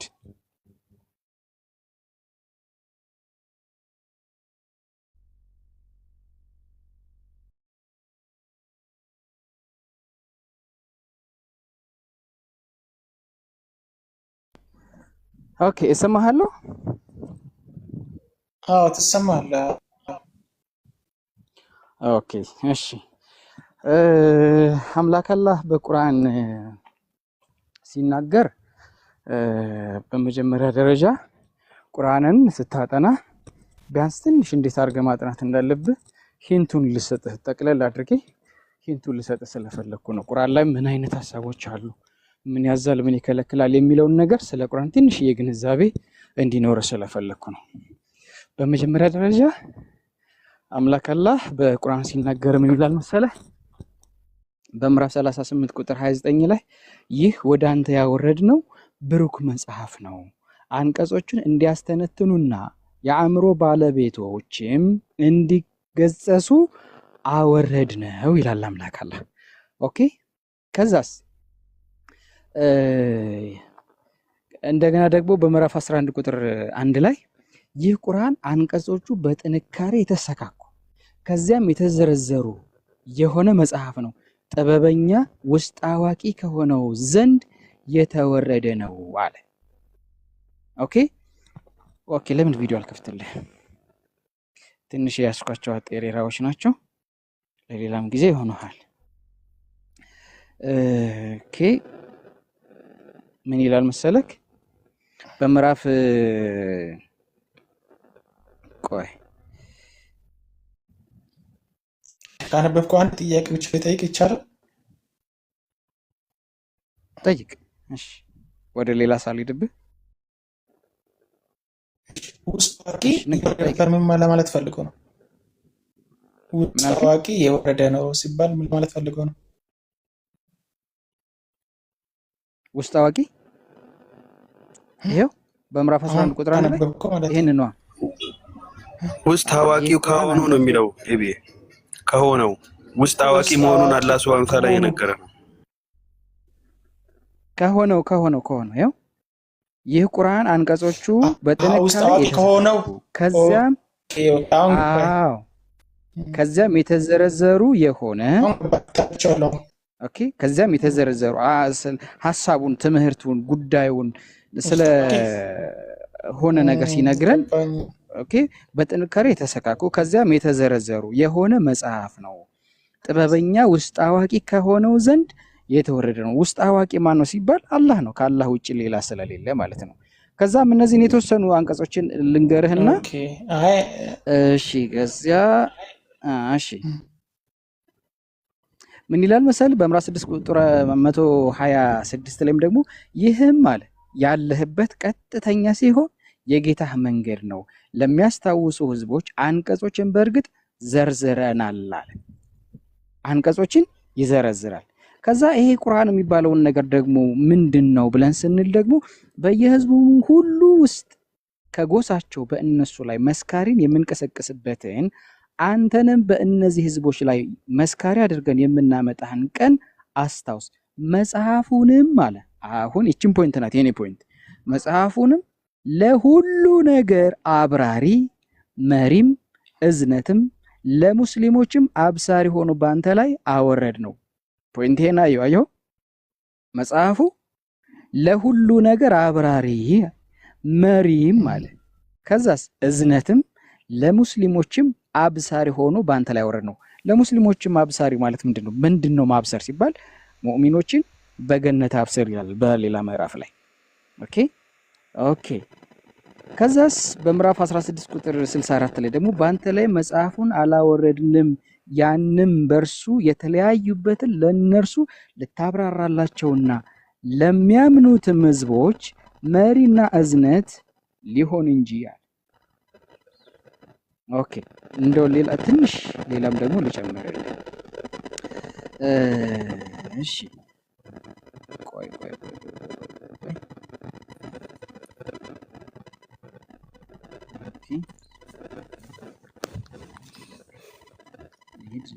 ሌት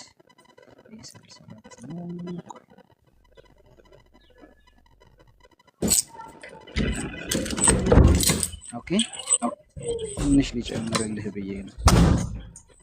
ከዛስ በምዕራፍ 3 እዚሁ ላይ ደግሞ ይሄንን ዋናው ቁርአን ላይ ልግባና ላሳይ። ቆይ ካጤሬራው ልውጣና 3 ምዕራፍ 3 ከሱረቱል ኢምራን ከ69 እስከ 74 ያለውን ላንብብልክ እንዴት ደስ የሚል ነገር እንዳለው። ኦኬ ምን ይላል መሰለክ? ይሄ እንደውም ለአንዳንድ በእስልምና ላይ ለሚቀጥፉ ክርስቲያን አፖሎጂስቶች ለነሱም ጭምርና ለታዳሚዎቻቸው ነው። ይሄ በደንብ አድርጋችሁ ብታዳምጡ ደስ ይለኛል። ከመጽሐፉም ባለቤቶች የሆኑ ጭፍሮች አለ። እነማ? ከመጽሐፉ ባለቤቶች የሆኑ ጭፍሮች ነፍሶቻቸውን እንጂ የማያሳስቱ ሲሆኑ ሊያሳስቷችሁ ተመኙ፣ ግን አያውቁም ማለት። አሁን ሶሻል ሚዲያ ላይም በተለያዩ ፕላትፎርሞች ሚውት አድርጉ። ላሜክ ሚውት አድርጋ እንደዚህ እሺ፣ ወይ ሚውት አድርጉት ሞዴሬተሮች።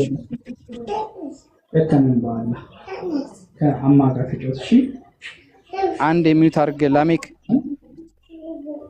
ሚውት አድርግ ላሜክ። ሚውት አታደርገውም እንዴ ረመዳን? ሞዴሬተር እኔ ሞዴሬተር የለኝም እኮ ምናልባት ቢኖር ነው እንዴ? ኦኬ ኦኬ እሺ እሺ መርሐባ። ግን አልዘየርኩም ማረሚን ሰላም እንባባላለን። ጭርሰና ሀቢቢ አረብሽር መርሐባ። እሺ ሐሳቤን ከእንደገና ልጀምርልህ። ኤቢ እሰማሃለሁ? እኔ ጋር ነህ? እየሰማሁ እኮ ነው፣ እንዳረብሽ ነው ሙት ያደረኩት። ኦኬ ቴንክ ዩ ተባረክ። ከመጽሐፉ ባለቤቶች የሆኑ ጭፍሮች ነፍሶቻቸውን እንጂ የማያሳስቱ ሲሆኑ ሊያሳስቷችሁ ተመኙ፣ ግን አያውቁም አለ። የመጽሐፉ ባለቤቶች ወይ እናንተ የምታውቁ ስትሆኑ በአላህ አንቀጾች ለምን ትክዳላችሁ? ኦኬ የመጽሐፉ ሰዎች ወይ እውነቱን በውሸት ለምን ትቀላቀላላችሁ? እውነቱንም እናንተ የምታውቁ ስትሆኑ ለምን ትደብቃላችሁ? አለ። ይህንን ሐሳብ ለምን እያልኩህ እንደሆነ ተመልሼ አብራራልሃለሁ። ከመጽሐፉ ባለቤቶች የሆኑ ጭፍሮችም አሉ፣ በእነዚያ ባመኑት ላይ በተወረደው ቁርአን በቀኑ መጀመሪያ ላይ እመኑበት፣ በመጨረሻውም ካዱት፣ እነርሱ ሊመለሱ ይከጀላልና። ኦኬ እናንተ እስከ 74 ማነበው። እሺ እናንተ የተሰጣችሁትን ቢጤ አንድም ሰው መሰጠቱን ወይም ጌታችሁ ዘንድ የሚከራከሯችሁ መሆኑን ሃይማኖታችሁ ለተከተለ ሰው ቢሆን እንጂ አትመኑ፣ አትለግሱ አሉ። ኦኬ መመሪያው የአላህ መመሪያ ብቻ ነው በላቸው። ችሮታ በአላህ እጅ ነው፣ ለሚሻው ሰው ይሰጠዋል፣ አላህም ችሮታው ሰፊ አዋቂ ነው በላቸው ይላል።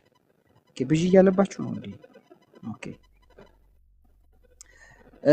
በችሮታው በነብይነት የሚሻውን ሰው ይመርጣል፣ አላህም የታላቅ ችሮታ ባለቤት ነው እያለ ጉዳዩ ወደ ታች ሌሎችን ሐሳቦች እያነሳሳ ይቀጥላል። ኦኬ ይሄንን ሐሳብ ለምን አነሳኸው ካልከኝ ፖይንቴ የቱ ጋር መሰለህ? 69 ላይ ነው። ከመጽሐፉ ባለቤቶች የሆኑ ጭፍሮች ነፍሶቻቸውን እንጂ የማያሳስቱ ሲሆኑ ሊያሳስቷችሁ ተመኙ፣ ግን አያውቁም ይላል። ይህንን ሐሳብ ለምንድን ያነሳኸው ካልከኝ በክርስትናው ወሊያም በተለያዩ ዋቴቨር ለእስልምና ጥላቻ ያላቸው ሰዎች እስልምና እንዲህ ነው ብለው እስልምና ለማነወር በጣም ይስታሉ፣ ይፈልጋሉ። ኦኬ ግን አላህ ምን እያለ ነው? ነፍሶቻቸውን ነው እንጂ ሌላን አይደለም፣ ሊያሳስቷችሁም ተመኙ ግን አያውቁም አለ። የእውቀት ባለቤት የሆነው አላህ እንደዚህ ይናገራል። ኦኬ እሱ አንድ ቦታ ብቻ አንብቦ መፍረድ አይቻልም ለማለት ነው። ሁሉም ያወቀ ሰው ነው እንትን የሚለው ነው፣ የተያያዘ ነገር ስለሆነ ማለት ነው። በደንብ ነው እና ኦኬ ከዛ እሺ ኦኬ እሺ አላህ ደግሞ ምን አለ መሰለህ ሊጨምርልህ። እሺ የእስራኤል ልጆች ሆይ ያችን በእናንተ ላይ የለገስኳትን ጸጋዬን አስታውሱ፣ በቃል ኪዳኔም ሙሉ፣ በቃል ኪዳናችሁ እሞላለሁና እኔንም ብቻ ምን በሉ ፍሩ። ሱረቱል በቀራ አንቀጽ 40 ላይ ማለት ነው። ሙሳንም መጽሐፉን ሰጠነው፣ ለእስራኤል ልጆችም መሪ አደረግነው፣ ከእኔ ሌላ መጠጊያን አትያዙ አልናቸው ማለት። ከዛስ ስለ አዳም እና ደግሞ ስለ ልጆቹ አንድ ጥያቄ ሊጠይቅሽ። ጥሩ ነው፣ እኔ በጣም ደስ ይለኛል። በጣም ደስ የአዳም ልጆች ሰይጣንን አትገዙ ጠይቅ። እንትን አሁን እንዲመች ነው የምንፈልግ ሰውንና ኃጢአት እንሰራለን ወይ እናመነዝራለን ወይ ነገር እንሰራለን። ይሄ ላይ ደግሞ ፈጣሪ አይወድም እና ከፈጣሪ ጋር እንደዚህ ስንጣላ እኛ ክርስቲያኖች የምንባለው ክርስቲያን ብሎ ሌሎችም የሚያምኑት ያው የሚያመሳስለን ነገር ኢየሱስ ክርስቶስ አለልን። በሱ ምክንያት በኢየሱስ እባክህ ኃጢአታችን ይቅር በለን የሰራሁትን በደል ይቅር በለን ብዬ ለምናዋለሁ። እናንተ ሳይሆን ከፈጣሪ ጋር ስትጣሉ ወይ የሆነ ነገር በቃ ሰው ልጅ ይሳሳት ስለሆነ ስትሳሳቱ ማን ነው የሚያስታርቃችሁ? ወደ ፈጣሪ በምን ምክንያት መቅረብ የምትችሉት? በጣም ጥሩ ቆንጆ ጥያቄ ነው። አምላክ አላህ በቁርአን ሲናገር ምን ያለ መሰል ያዩ አለዚና አመኑ ተውበ ኢለላሂ ተውበተን ነሱሃ ይላልና ምን ማለት ነው? እናንተ ያመናችሁ ሰዎች ወይ አሁን ለምሳሌ እኛ ማንኛችንም ሰው ስህተት ይሰራል። ገብቷል? ስህተት ይሰራል። እድሜ ልክህን ጥፋት ስታጠፋ አላህ ስታምጽ ሰው ስታምጽ ልትኖር ትችላለህ። እንደው እውነቱን ተገነዘብክና ምህረትን ብትለምን ግን በአንተና በአምላክህ መካከል ግርዶሽ የለም። ገብቷል? የምታደርገው ምንድነው? አላህ ሆይ ወንጀለኛ ነኝ ወንጀሌን አፉ በለኝ ብለህ ንስሐ ትገባለህ ወይም ትጸጸታለህ። ምንድነው ይቅርታን ትለምናለህ። ይቅር ባዩ አላህ ደግሞ ይቅር ይልሃል። ካንተ ምንም አይፈልግም። እሱ የሚፈልገው ይቅር ባይ ስለሆነ ገብቷል? ምክንያቱም ለአላህ የሚሰጠው ነገር የለም። ምክንያቱም የተፈጠሩ ፍጥረታቶች በሙሉ ፈጣሪያቸው አላህ ነው። በሰማይና በምድር ያለው ፍጥረት በሙሉ የማን ነው? ያላህ ነው። እርግብም በለው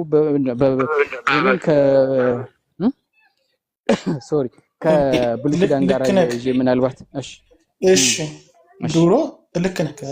ፈጣሪ የዋ ነው። ፈጣሪ ማሪ ስለሆነ ያው ይማረናል። ግን ምንድነው ፈጣሪ ምክንያታዊ ነገር ይፈልጋል። እንዳየነው ከሆነ በመጽሐፍ ቅዱስ በፊት እስራኤሎች ዘንድ የሆነ ኃጢአት ሲሰሩ ወይ እርግብ ወይ ደግሞ የሆነ ፍየል ብቻ የሆነ ነገር ማለት ያቀርባል ለኃጢአታቸው መስሪያ ማለት ነው። የሆነ ምክንያታዊ እና እዛ ላይ ደግሞ የሆነ እንትን የሚያንጻቸው እንትን ካህን የሆነ ሰው የተሾመ አለ። በድሮ ራሱ ሊቀ ካህን ነበረ። በብሉይ ኪዳን ሊቀ ካህን ነበር። ሊቀ ካህን ስልጣን አለው። ከዛ ለሱ በግም ወይም ዋኖስ ወይም ደግሞ ለኃጢአት ማስተሰሪያ የሚቀርበውን መስዋዕት ለሱ ለካህኑ ወደ ተሰጣለህ። ካህኑና ለኃጢአት ማስተሰሪያ ያቀረበው ሰውዬ አንድ እጁን በጉ ላይ አንድ እጁን ሰውየው ላይ ያደርጋል። ስርዓቱን ይከውናል። ከዛ የሰውየው ኃጢአት ወደ በጉ ይተላለፋል። በጉ ይታረዳል። ከዛ ስጋው በእሳት ይቃጠላል። ደሙ ይረጫል። ሰምቲንግ እንደዚህ አይነት ስርዓቶች አሉ በብሉይ ኪዳን ላይ። በዚህ ሲስተም ነው ፈጣሪ ይቅር የሚላቸው ለማለት ፈልጌ ነው። ይህ ሲስተም ድሮ አለ። ገብቶኛል። ይሄ በክርስቲያን ይህ ሲስተም ደግሞ በምንድን ተቀየረ? ወደ እኛ የሚያምነው በኢየሱስ ክርስቶስ ብቻ ተቀይሮ ለመጨረሻ ጊዜ ሶኪናት ብቻ እንዲሆን ተደርጎ ነው ብለን ምናምነው። ልክ እንደዛ ብላችሁ ታምናላችሁ። እንደሱ እንደ ክርስትና እንደዛ ብላችሁ ታምናላችሁ። ግን እውነቱ የቱ ጋር ነው? እስኪ እንዴት ነበረ በፊት? ስለ ኢየሱስ ብለን ስንል በነገራችን ላይ ኢየሱስ ማለት ክርስትና ማለት አይደለም። ኢየሱስ የእስላም ነብይ ነው። ዳዊት ብለን ስንል ክርስትና ማለት አይደለም። ዳዊት ወይም ዳውድ የእስላም ነብይ ነው። አብርሃም ብለን ስንል ክርስትና ማለት አይደለም። እኔ ክርስቲያን ስልኮ የእስላም ነብይ ነው። ክርስቲያን ማለት ባጭሩ የኢየሱስ ተከታይ እንደማለት ፈልጌ ነው እንጂ ገብቶኛል። ላነሳው የፈለኩት ፖይንት ስላለ ነው። ገብቶኛል። ሩቅ ለሄድብህ አይደለም። እና እንደዛ ብለን ነው እንደዛ ብላችሁ ታምናላችሁ። እውነተኛውና ትክክለኛው ስርዓት የትኛው ነው? አሁን በብሉይ ኪዳን እንደዚህ ያደርጉ ነበር፣ ይሄን ያደርጉ ነበር፣ ይሄን ያደርጉ ነበር። እንደዚህ አይነት አስተምህሮት በነቢያቶች ላይ እና በአምላክና በሰው መካከል እንደዚህ አይነት ጸብስ አለ ወይ? አምላክስ ደም እንዲፈስ የሚፈልገው ለምንድን ነው? ደም የመፍሰስ ህግስ አለው ወይ? ግዴታ ነው ወይ? ኦኬ። ከዛ በኋላ ያ የደም የእንስሳት ደም ደግሞ ወደ ሰው ልጅ ንጹህ ደም ተቀየረ የሚል ህግስ አለው የሚለውን ነገር በጥልቅ መመርመር አለብን። ኦኬ። በእነዚህ ነገሮች ስናነሳ ከዛ የአምላክ ባህሪስ ምንድን ነው የሚለውን ነገር ቼክ ማድረግ አለብን። አምላክ ይቅር ባይ ነው። ኦኬ። አላህ ይቅርታን ስትጠይቀው ይቅር በለኝ ብላችሁ በሉ ይቅር እላችኋለሁ ካለ ካንተ የሚፈልገው ይቅርታን መጠየቅን ነው። ይቅር ባይነት ደግሞ ኢየሱስ ስለሆነ ማለት ነው። ምክንያቱም እንዳልኩህ አላህ ትንሽ ነገር ነው ካንተ የሚፈልገው። ኦኬ ትንሽ ነገር፣ እሱ ምንድነው? ይቅርታን መጠየቅ። ይቅርታ ከጠየቀው ይቅር ሊልህ እንደሆነ ቃል ኪዳን ገብቷል። አላህ መሐሪ ስለሆነ ልክ ነው። ኦኬ ከዛ ብሉይ ኪዳን ላይ ደግሞ እንደ ተከራከርከኝ አላልኩም። ብሉይ ኪዳን ላይ እንደዚህ አይነት ስርዓቶች አሉ ብላችሁ ታምናላችሁ፣ ግን ያ ነገር ከጊዜ በኋላ በሰዎች አስተምህሮት የተጨመረ ነው ወይንስ በነቢያቶች ዘንድም እንደዚህ አይነት አስተምሮ ነበረ ወይ ብለን ስንል ለአንደዚህ አይነት ህግ አልነበረም። ክርስትናን በደንብ ለማጥናት እንደሞከረ ሰው ላገዘህ እችላለሁ ብዙ ነገሮችን። እኔ ከጊዜ በኋላ ነው እስልምናን የተቀበልኩት፣ እሱንም አጥንቼ ምናምን እና በእርግጥ አሁን ላይ እንደው ድንገት እንደው ካልሆነው እንጂ እኔ ሙስሊም ነኝ። ረጅም ጊዜ ስለሆነ እድሜ ልክ ሰለምቴ ነኝ እያልክ አትኖርም። ገብቶሃል? ረጅም ጊዜ ስለፈጀ ዘመን በሙሉ የሰለምቴ ነኝ እያልኩ አትኖርም። ብዙም ደስ አይለኝም እንጂ እና ምን ልልህ ፈልጌ ነው እንደዚህ አይነት አስተምህሮቶች በብሉይ ኪዳን ላይ ከጊዜያት በኋላ የመጡ አስተምህሮቶች ናቸው እንጂ የነቢያቶች አስተምህሮት አይደለም። ለምሳሌ አምላክ በኢየሱስ ደም ይቅር ብሎናል ብላችሁ ካላችሁ እኮ እንደ ክርስትና ብሉይ ኪዳን ላይ ጻድቅ የተባሉ ብዙ ሰዎች አሉ። የእግዚአብሔር ልብ የተባለ ዳዊት አለ። አብርሃም ጻድቅ የተባለ አለ። እነ ኑህ እንዳልኩ ብዙ ነቢያቶች ጻድቅ የተባሉ። ጽድቅናቸው ከምን መጣ ሲባል ኧረ እንደውም ሌላ ሩቅ እንኳን ሳንሄድ የኢየሱስ እናት ማርያም በአምላክ ዘንድ ተመርጣለች አይደለ? ከሴቶች ሁሉ የተመረጥሽ ነች ተብላለች። በምንድን ነው የተመረጠችው? ምንድነው መመረጫዋ? ምን ስላደረገች ነው? ለአምላክ የተገዛች ሴት ስለነበረች ነው አይደለ? ያው ተመርጣ ነው። ጸጋ ገኝ የመረጣት አምላክ ነው አይደል? አንዳንድ ታሪኮች እንደ በክርስትና የተለያዩ ስኮላሮች እንደሚናገሩት ማርያም በቤተ መቅደስ ነው ያደገችው ምናምን የሚል ነገር አለ፣ እንሰማለን አይደል? ሂስትሪውን የእሷን ጓዳ ያለውን ነገር አላውቅም፣ ግን ብቻ መመረዛ ብለው ሲናገሩ እንሰማለን። በስብከት ምናምን በቤተ መቅደስ ነው ያደገችው ምናምን ይባላል። እና እሷ ያደገችበት የአምልኮ ስርዓት እሷ ስታመልከው የነበረውን ማንን ነበር ያመለከችው? ኢየሱስስ ማንን ያመለከው? ማርያም በእውነት ኢየሱስን ከመውለዷ በፊት ማንን ስታመልክ ነበር በቤተ መቅደስ ያደገችው? አንድ አምላክ ሶስት አካል ብላ ታመልክ ነበር። ኢየሱስስ እዚህ ምድር ላይ ኢብሬ ይቅርታ፣ አሁን ከአይዲያው እየወጣን ነው ማለት ወደ ሌላ ፖይንት እየገባን ነው። እኔ በሶስት ጀነራል ነገር በሱ ልገልጽልህ፣ በሶስት አምላክ አላምንም። ግን ምንድነው አካልስ? በስላሴ እኔ አላምንም። እሱ አካልስ አላምንም። ግን ምንድነው እኔ ፖይንቱ እኔና እናንተ የሚያመሳሰሉት ነገሮች አሉ ያልኩት መጀመሪያው ለዛ ነው። ግን ምንድነው እኔ ፖይንቱ እንዳየ ነው። አሁን ቅድም ስታወራ እንደነበርከው መጽሐፍ ቅዱስ እንደሚያወራው ይሄ ሲስተም ነበረ። ፈጣሪ አንድ ሰው ኃጢአት ሲሰራ የሆነ የምታረቅበት መንገድ የሆነ ምክንያታዊ ነገር ይፈልግ ነበረ። ለምን? ይሄ ለሰው ልጅ የተሰጠ ነው ማለት ነው። ደም ይፈስ ነበረ፣ አንተም ተናግራል። ይሄ ነገር አለ። ይሄ ደግሞ ሰው ልጅ ራሱ አምጥቶ ሳይሆን በፊትም ነበረ። አብርሃም ራሱ መስዋዕት ነገር አለ፣ የኃጢአት መስሪያ ማለት ነው። ያው በክርስትናው እኮ እሱን እኮ አለ በክርስትና እንደዛ አይነት አስተምሮ አለ። ግን በስላም ይሄን አምነናል። እሺ ወደ ሌላ እንትኑን እንግባ።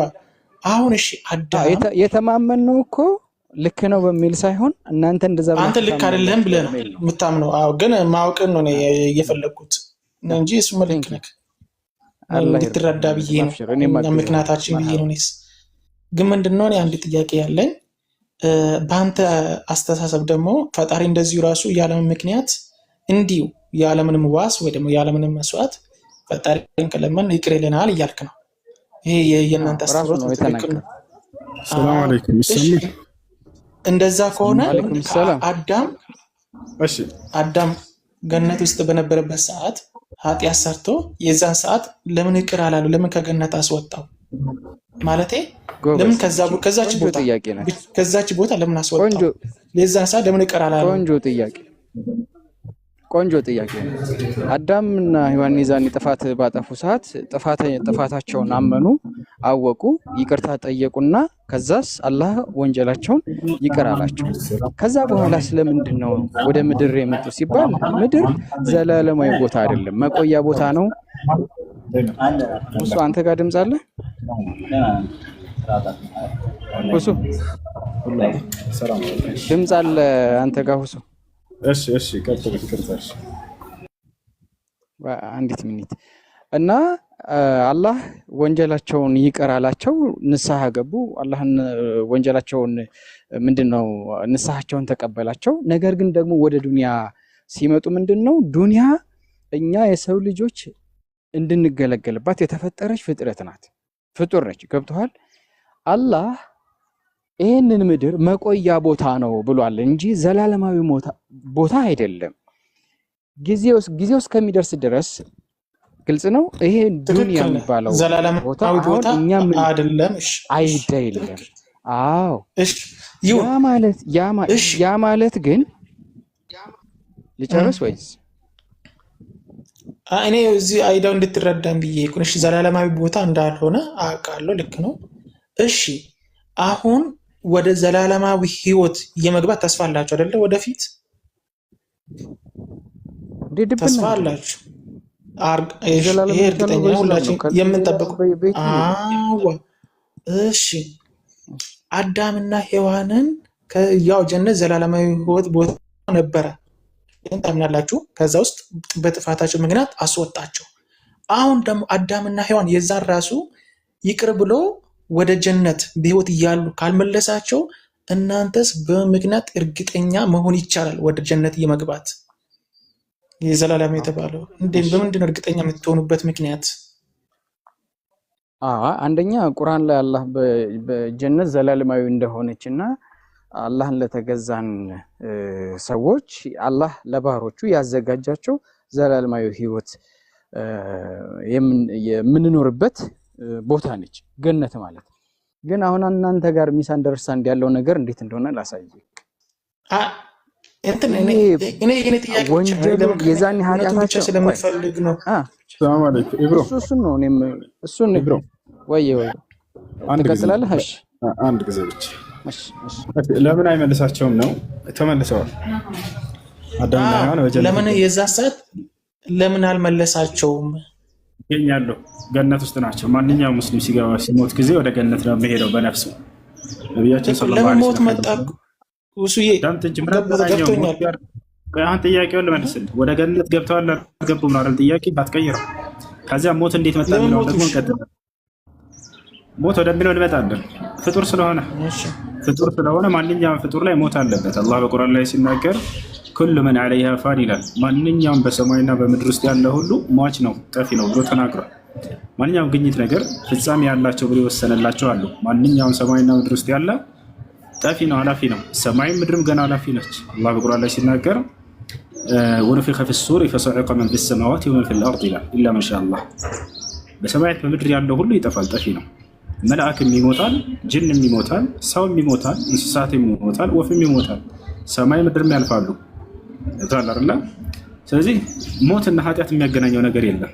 ግኝት ስለሆኑ ሁላቸውም ፍጻሜ ያላቸው እነዚህ በሰማይና በምድር ያለው ፍጥረት ሁሉ ማለት ነው። ይሄ ታዲያ አዳምና ሔዋን ወደ ገነት ተመላሽ ናቸው ወይ? አዎ ተመላሽ ናቸው። ማንኛውም ሙስሊም ነፍሱ በገነት ትገኛለች። አሁን የሞቱት ሁሉ ሙስሊሞች ነብዩ ሰለላሁ ዐለይሂ ወሰለም ሲናገሩ አርዋሑል ሙእሚኒነ ፊል ጀና ነው፣ የሙስሊሞች ነፍስ በገነት ትሆናለች ብለዋል እስከ ትንሣኤ ቀን ድረስ። የትንሣኤ ቀን ደግሞ አላህ ሱብሓነሁ ወተዓላ ስጋቸውን ያስነሳና በስጋና በነፍስ ሁለቱም ባንድ ወደ ገነት እንዲገቡ ያደርጋቸዋል የዛኔ ማለት ነው።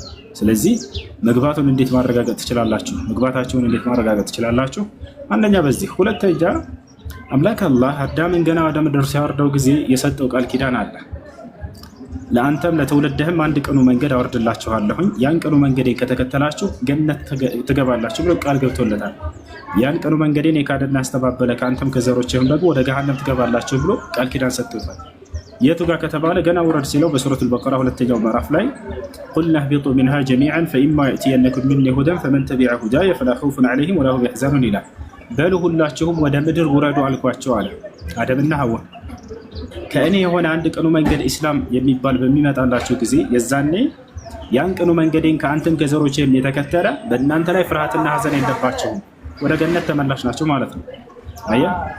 ነገር ግን ያንን የካደና ወለዚነ ከፈሩ ወከዘቡ ቢአያቲና አለ። ነገር ግን ያን ቅኑ መንገዴን የካደና ያስተባበለ ላይከ አስሐቡና እነዚህ የእሳት ሰዎች ይሆናሉ። ሁም ፊሃ ኻሊዱን እነርሱ በእርሷ ውስጥ ለዘላለም ይዘወትራሉ አለ። ይህ ነው አምላክ አላህ ሱብሓነሁ ወተዓላ ይሄን ቃል ኪዳኑን ለአዳም ብቻ አይደለም የነገረው፣ ለእያንዳንዱ ነቢያት እንዳለ ነግሯቸዋል። ሁላቸውም ነቢያት ለትውልዳቸው ይሄን አብስረዋል። ለምሳሌ ከመሲሁ ልስጥህ። መሲሁ አንዱን አላህን የተገዛ ሰው በቀጣዩ ዓለም ወደ ገነት እንደሚገባ፣ ከአላህ ውጭ ሌላ አካል የተገዛ ሰው ወደ ገሃነም እንደሚገባ እርሱ ራሱ አብስሯቸዋል። ይሄንን አረጋግጦ ነው የሄደው። በምን ታረጋግጣላችሁ ላልከው ማለት ነው وقال المسيح يا بني إسرائيل اعبدوا الله ربي وربكم إنه من يشرك بالله فقد حرم الله عليه الجنة ومأواه النار وما للظالمين من أنصار له مسيحም አለ ይላል ክርስቶስ አለ የእኔም ጌታ የእናንተም ጌታ እርሱ አላህ ነው አላቸው። ከዚያ ቀጥሎ ሰዎች በቀጣዩ ዓለም ወደ ገነት ሊገቡ እንደሚችሉና ወደ ገሃነም ሊገቡ እንደሚችሉ ይሄንን አረጋገጠላቸው። እንዴት ነው ያ ሚዛኑ ከተባለ በአላህ ላይ ሌላን አካል ያጋራ ሰው እርሱ አላህ ገነትን በእርሱ ላይ እርም አድርጎበታል አላቸው። መመለሻው ግን ገሃነም ነች፣ እሳት ነች አለ። አየህ አይደል? አላህን የተገዛ ወደ ገነት እንደሚገባ አረጋግጦላቸዋል። ከአላህ ሌላ አካልን ያመለከ ወይንም በአላህ ላይ ሌላን አካል ያጋራ ሰው አላህን የካደ ሰው ወደ ገሃነም እንደሚሄድም አረጋግጦላቸዋል። ሁሉም ነቢያት አረጋግጠዋል። ለአዳምም ልክ እንዲሁ አረጋግጦለታል። እንዲሁም ነቢያችን ሰለላሁ ዐለይሂ ወሰለም ማንም ነፍስ በምትሞት ጊዜ ወደ ገነት ትሄዳለች ብለው አረጋግጠው ተናግረዋቸዋል። እሺ አመሰግናለሁ። በቃ አሁን ገብቶኛል። ፈጣሪ ለኃጢአትም ምንም ነገር ማስተባበያ አያስፈልግም፣ እንደዚሁ ይቅር ይለናል። በሱ መንገድ በቁርአን መንገድ ከሄድ ደግሞ ወደ ዘላለማዊ ህይወት እንገባለን ብላችሁ የምታምኑት የፈለግከው መስዋዕት የሚባለውን ነገር ለማወቅ ፈልገህ ነው። በመስዋዕት ኃጢአት የሚያስተሰሪ መሆኑን እናምናለን። እሱ አለ እኮ አሁን ኃጢአት ማስተሰሪያ መንገድ ሁለት ናቸው በኢስላም። አንደኛ ንስሐ ነው። ቦታል አይደለ? ንስሐ ማድረግ ያለምንም ነገር አምላክና አላህ ሱብሓነሁ ወተዓላ ምህረት አድርግልኝ አምላኬ ካልክ ይመርልሃል። አደምና ሐዋ ለምሳሌ የተማረላቸው በዚህ መንገድ ነው። ቃላ ረበና ዘለምና አንፉሰና ወኢን ለም ተግፊር ለና ወተርሐምና ለነኩነነ ሚነል ኻሲሪን አለ። አዳምና ሔዋንም አሉ አለ። አየህ፣ በንግግራቸው ነው እንጂ ምንም ነገር አላቀረቡም። ነፍሳችንን በኃጢአት በድለናል፣ ይቅር የማትለን ከሆነ ግን ከከሰሩት ሰዎች እንሆናለን አሉት። እርሱም አላህ ሱብሓነሁ ወተዓላ ምህረት አደረገላቸው። ገብቶሃል አይደል? ያ ነው። ነገር ግን ወደ አምላክ መስዋዕት በማቅረብስ የኃጢአት ስርየት ታገኛላችሁ ወይ? እንደዚህ አይነት አለ ወይ ከእናንተ ዘንድ ከተባለ አዋላ ሰደቃ የሚባል ነገር አለ። በእኛ አዘበህ እርድ ወይንም መስዋዕት የሚባል ነገር አለ። በስግደታችን የኃጢአት ስርየት እናገኛለን። ሰላት ስንሰግድ ልክ እንዲሁ በአንደበታችንም ንስሐ በማድረግ የኃጢአት ስርየት እናገኛለን።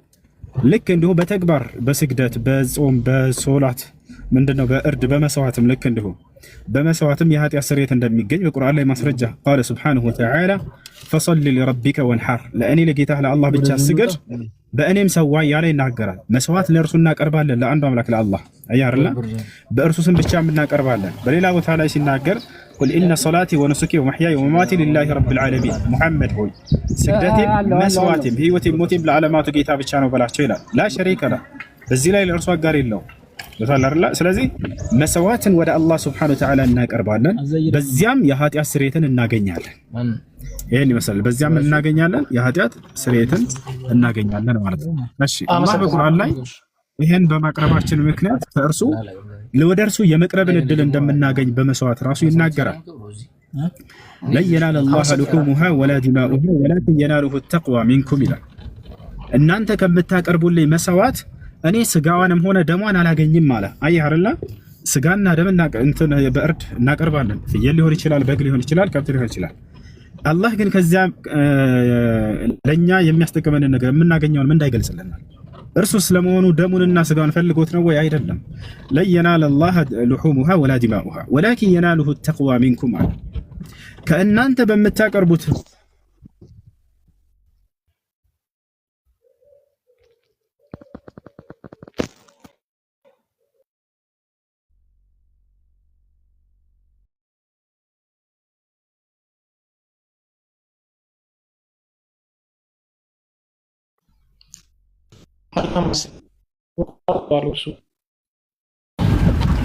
يسمعوا تسمعون كلامي؟ ايش يسمعوا؟ يسمع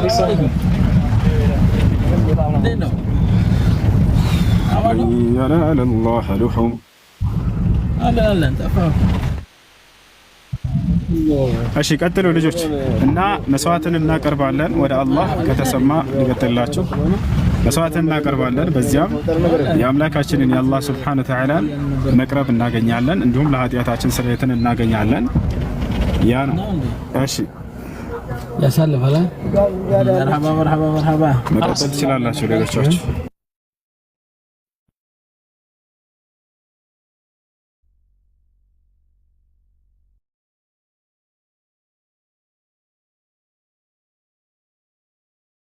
عليكم السلام ورحمة الله وبركاته أهلا فيك مرحبا ايبي الحمد لله برو እንደና አልহামዱሊላህ ኤቢ مرحبا ኤቢ ያነሳው ሐሳብ ነበርና ምንድነው እንደ ክርስትና አስተምህሮ ላይክ የሆነ መስዋዕትነት የሆነ ሳክሪፋይስ ይፈልጋል ለኃጢአት ስርየት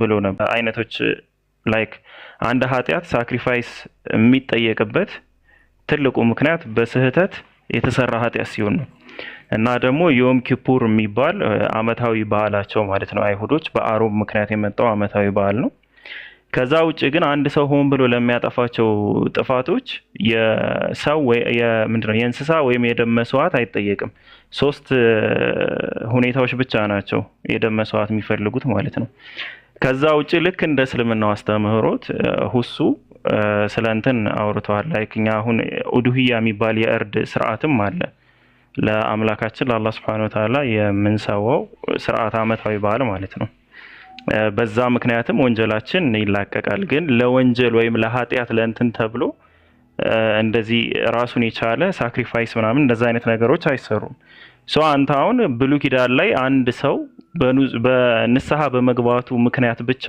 ኃጢአቱ የሚታበስለት ከሆነ የኢየሱስ ክርስቶስ መስዋዕትም ትርጉም አልባ ነው የሚሆነው ኤቢ ስለዚህ ጉዳይ ምን ትላለህ በብሉይ ኪዳን ነው ስለ አዲስ ኪዳን አይደለም ምሳሌ እኮ በአዲስ ኪዳን በፊት እንደነበረው መስዋዕት ስለሚያስፈልግ ወይም የሚያስታርቅ ያደም አንድ ኃጢአተኛና ፈጣሪ ያስታርቅ ነበር አንዱ በአዲስ ኪዳን ምንም መስዋዕት ሲያስፈልግ አንደኛና ለመጨረሻ ጊዜ ብቻ ኢየሱስ ክርስቶስ ሞተልን በሱ ደም አማካኝነት ለኃጢአታችን ይቅርታ የምናገኝበት መንገድ ነው ያ ማለት ደግሞ ለሰራነው ኃጢአት መመሰለ የኔ ጥያቄ መመሰለ አዲስ ኪዳን ላይ ስትመጣ ያለ ደም ስርየት የለም ምናምን ብሎ ላይክ ብሉይ ኪዳን ላይ የሌላ አስተምሮ አስቀምጧል ኦሬዲ አዲስ ኪዳን ላይ እሱ ሳይሆን ጥያቄ ብሉይ ኪዳን ላይ ለምሳሌ ዳዊት ኃጢአትን ሰርቶ ነበር ሕዝቅኤልም ስለ ኃጢአት ሲናገር ዳዊትም 51 ላይ 40 ላይ ምናምን የተለያዩ ምዕራፎች ላይ የደም መስዋዕትን እግዚአብሔር እንደማይፈልግ ይልቁንም የተሰበረ ልብን እንደሚፈልግ ደጋግሞ ይናገራል ኢሳይያስ ላይም እንደዛው የተቀመጠው ነገር ምንድነው አንድ ሰው በንስሐ ልቡ ተሰብሮ እግዚአብሔርን ምህረት ከጠየቀው የሚምር እንደሆነ ነው የተቀመጠው ገባ ዳዊትም ራሱ ከቤርሳቤ ጋር ባደረገው ህገወጥ የሆነ ሴክሹዋል ኢንተርኮርስ እንደዚሁም ባሏን በማስገደሉ ኦሪዮን ማለት ነው በማስገደሉ ሳክሪፋይስ አልተጠየቀም ላይክ ኃጢአትን ካንተ አርቆልሃል ነው ያለው ሁለተኛ ሳሙኤል ላይ ማለት ነው ስለዚህ እነዚህ ሁሉ የንስሐ መንገዶች አሉ ላይክ በንስሐ ብቻ ኃጢአት የሚታጠብለት ስለዚህ ይህንን ፓርት ብሉይ ኪዳን ላይ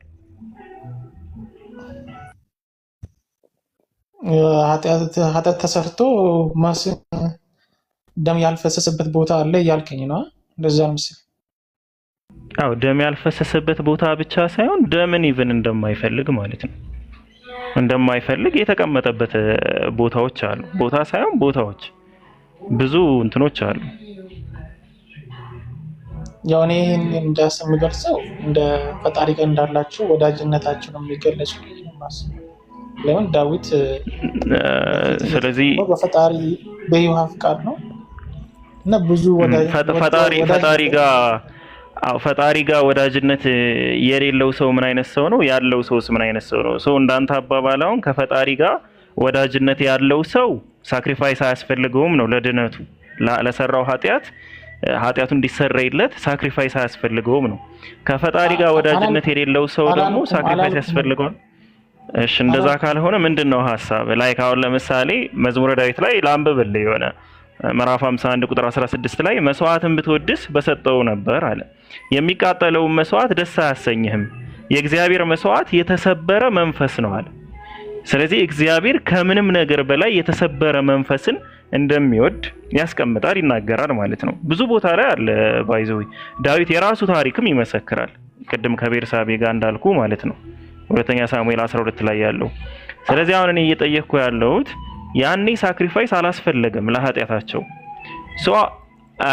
ማለት አላስፈለገም ስለ ለሁሉም ኃጢአት አይደለም። አዎ ሳክሪፋይስ የሚጠይቁ ኃጢአቶች ነበሩ ወይ? እንደ ብሉይ ኪዳን አዎ ነበሩ። ለምሳሌ በስህተት አውቆ ሳይሆን ሰውየው በስህተት ላጠፋው ጥፋት ሳክሪፋይስ ይጠየቅ ነበረ፣ መስዋዕት ማቅረብ አለበት ማለት ነው። ስለዚህ ሳክሪፋይስ የማይጠይቁ ኃጢአቶች ካሉ አሁን ለምሳሌ ዳዊትን እንዳነሳ ነው ማለት ነው። እነዚህን ኃጢአቶች አንተ እንዴት ነው የምትረዳቸው? ላይክ በንስሐ ብቻ የሚጸዱ ናቸው እነዚህ ኃጢአቶች። ቀጦታል እኮ ተቀጧል እኮ ዳዊት አልተቀጣም። ኤቢ እንዴ ልጆቹ አልሞቱም? ብዙ መከራ አልደረሰበትም? ከዛ ወዲህ ዳዊት ምን ተቀጣ? አሁን ወደ ዳዊት ስፔሲፊክ አድርገው ወደ ዳዊት እየወሰድከኝ ነው። እኔ ባላነሳው ደስ ይለኛል። ወደ ዳዊት ማለት ዳዊት ላይ ብንገባ ብዙ ሌላ ጥያቄዎች ነው የሚነሱት። ላይክ ዳዊት ምንም ጫፉ እንዳልተነካ ማውራት እንችላለን በዳዊት ላይ ማለት ነው። ሁለተኛ ሳሙኤልን አንስተን ምንም እንዳልሆነ ማውራት እንችላለን። እሱ ችግር የለውም። እኔ ግን አሁን እያልኩ ያለሁት ኃጢአትህን ካንተ አርቆልሃልና አትሞትም አለው አይደል ነብዩ ናታን? የዳዊትን ታሪክ ካወቀው ስለዚህ እውቀት ብዙም የለኝም፣ ይቅርታ። እሺ ለማንኛውም ዳዊት አልተቀጣም። ከፈለክ ሙሉ ታሪኩን ማንበብ እንችላለን አብረን ማለት ነው። ልጁ ራሱ ይዘሎ እንደፈለገ ዳዊትን እንደተነሳበት ልጆቹም ደግሞ እንዳመነዘሩ ማለት በቃ ለክሱ ከቤት ሰይፍ አይጠፋም ብሎ ሚስቶቹን ነው እንዲደፈሩ የተደረገ። በአደባባይ ላይ ሚስቶቹ በአደባባይ ላይ ድንኳን ጥለው ሴክሹዋል ኢንተርኮርስ ከልጃቸው ጋር ግንኙነት እንዲያደርጉ ነው የተደረገ። ሚስቶቹ ማለት ነው ላይ ቅጣት የሆነው ያ ነው የተቀመጠው። ሌላ ደግሞ የተወለደው ልጁ መሞት ነው። ዳዊት ግን ስፔሲፊካሊ ኃጢአትህን ካንተ አርቆልሃልና አትሞትም ነው ያለው ዳዊትን ማለት ነው። ስለዚህ ዳዊት የተቀጣው ነገር የለም። ሌላው ቅድም ሁሱ እስልምና ላይ ስላለው ላይክ ስለ ቻሪቲ የነገረህ ነበር፣ ስለ ሰደቃ ኃጢአትን እንደሚያስተሰርይ ዘካ ምናምን። በተመሳሳይም ደግሞ ልክ እንደዚሁ ቻሪቲ ኃጢአትን እንደሚያስተሰርይም ተቀምጧል። ምንድነው የሚባለው? ምጽዋት ማለት ነው። በአማርኛ ምጽዋት ነው የሚባል መጽሐፍ ቅዱስ ላይ። እኛ ብሉይ ኪዳን ጋር የተለየ የሆነ ነገር የለም። እነሱ እንደ እስራኤል ሕዝብ የተሰጡት ለየት ያለ ስርዓት ነበረ። ለምሳሌ ዮም ኪፑር የሚባለው እንዳልኩ የአሮን ስርዓት ማለት ነው። 2 ፍየል፣ አንዱ ወደ ሜዳ የሚለቀቅ አንዱ የሚቃጠል ምናምን ተብሎ የተቀመጠው ስርዓት እሱ አለ። ሌላው ግን ሆን ብለው ለሚያጠፏቸው ጥፋቶች ግን ንስሐን ነው የሚገቡት። ንስሐን ይገባሉ፣ ይጸጸታሉ፣ እግዚአብሔርም ይቅር ይላቸዋል። እንደዛ ነው የሚያስቀምጠው። ወይ በቃ እሺ ይሄን እንተውና ሜቢ በዚህ ዙሪያ ቼክ ካላደረክ ካላጠና ምናምን እንተውና እስልምና ላይ ጥያቄ ካለ አንድ ጥያቄ ጨምርና ከዛ ወደ የኢየሱስ ክርስቶስ መስዋዕትነት በዛ ዙሪያ ማውራት እንችላለን። እስልምና ላይ ጥያቄ ካለ ጨርሻለሁ። አመሰግናለሁ። መልካም አዳር ይሁንላችሁ። ያ ጨርሻለሁ ጥያቄ። እሺ ስለ ኢየሱስ ስቅለት አንድ ነገር እናውራ። የማውቀው ነገር የለም። ኦኬ እሺ ለማንኛውም በኢየሱስ ዙሪያ አንድ ነገር እንድትጠይቅ እፈልጋለሁ። ሜቢ አንተም ካላወቅም ማለት ነው። እሱ ምንድነው? ኢየሱስ ክርስቶስ ባይሰቀል ኑሮ የሰው ልጆች ላይ ከአዳም በመጣው መንገድ ላይ ማለት ነው ምን ያጡ ነበር? ኢየሱስ ክርስቶስ በመሰቀሉስ ምን እንዳገኙ?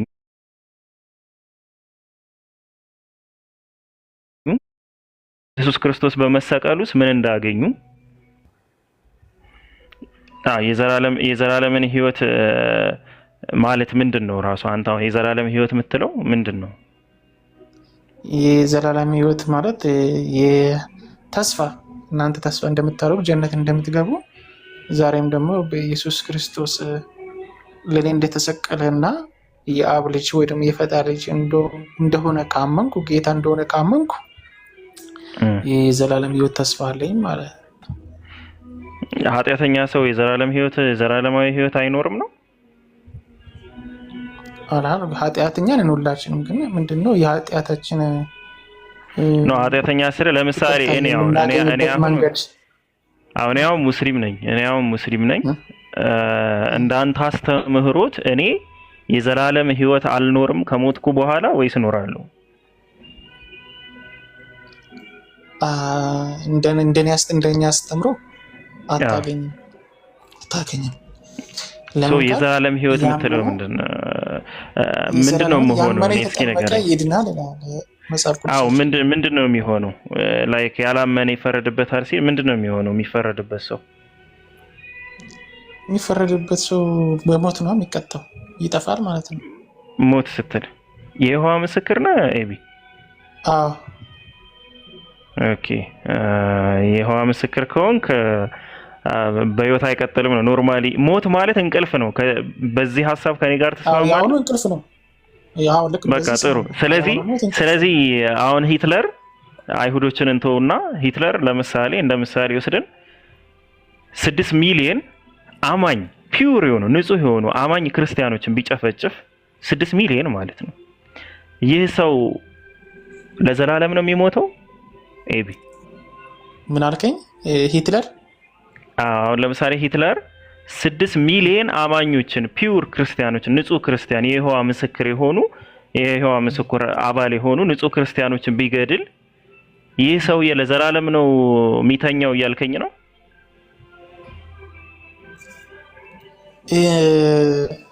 እንደዛ ማለት ለፍርድ ይነሳል። የፍርድ የሚነሳበት ሰዓት ያው ቅጣቱን ያገኛል ማለት ነው። ምንድነው የሚቀጣ? አንተ እኮ ቅጣቱ ሞት ነው አልከኝ። አሁን ሞት ምንድነው ስል መጥፋት ነው አልከኝ እኮ። ሞት ነው ቅጣቱ አልከኝ። መጀመሪያ ምንና ምን? እስኪ እነሱን ሁለት ሞቶች እስኪ ንገረኝ።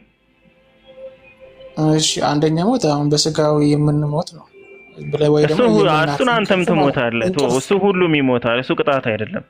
እሱን ተወውና አሁን እኔ ስለ ቅጣቱ ነው ማውራት የፈለኩት። ምንድነው የሚቀጣው? እሺ፣ እንቅልፍ እንበለው ያው ነው። ያው ሁለተኛ እንቅልፍ አሁን አንተ ይጠፋል ስትል ምን ማለት ነው? እሱን ፓርት ነገር ከሉና ውጪ ባጭ እንደዛ መሰለኝ። አንተ ለምሳሌ ካልነቃህ ወይም ካልተነሳህ ተኝተህ እንደነበር ታውቀዋለህ? አይ ቲንክ ከዚህ በፊት አንተን ራሱ አውርቻለሁ መሰለኝ የሆነ ቤት። አሁን ከተኛው አላውቅም። ካልነቃህ መተኛትህን ታውቃለህ? ኤቢ ተኝተህ እንደነበር ታውቃለህ? አንተ ካልነቃህ አላውቅም። ያ ሰውዬ ጠፍቶ እንደነበር ያውቃል ወይስ አያውቅም? መጥፋት ስትል ምን ማለት ነው? ላይክ ካልተነሳ ጠፍቶ እንደነበር ያውቃል ሰውየው? እሺ ባጭሩ ሊገልጽልኝ በእኛ አስተምሮት ማለት ነው። ያውቃል ወይስ አያውቅም? ኤቢ አንድ እሺን ብቻ መልስልኝ። እሺ ልንገርህ፣ ከሞት ይነሳል አይደለ? ያጠፋው ያላጠፋው አውቆ ያጠፋና ሳቅ ያጠፋ አለ። ያ ሳቅ ያጠፋው የመማር እድል ሊያገኝ ይችላል። የፈጣሪ አሁን እኔ ስለሱ አይደለም ማወራህ። ስፔሲፊክ አድርጌ አይደለም ስፔሲፊክ አድርጌ የነገርኩ ምንድነው ሂትለር አልኩ 6 ሚሊዮን የይሖዋ ምስክሮችን ጨፈጨፈ፣ ገደለ። ይሄ ግልጽ ያለ ኃጢአት ነው አይደል? በዛ ላይ ደግሞ በክርስቶስ አላመነም። ላይክ የይሖዋ ምስክር አይደለም ባጭሩ። ይህ ሰው ለዘላለም ነው የሚተኛው እያልከኝ ነው? ላይክ የሚተኛው ስለ ለዘላለም ነው የሚጠፋ፣ በቃ ቅጣቱ መጥፋት ነው እያልከኝ ነው? ሊሆን ይችላል። ስለዚህ አታውቀውም ነው እኮ። በዛውም ሊጠፋ ይችላል። በዛውም ሊጠፋ ይችላል ሳይሆን አሁን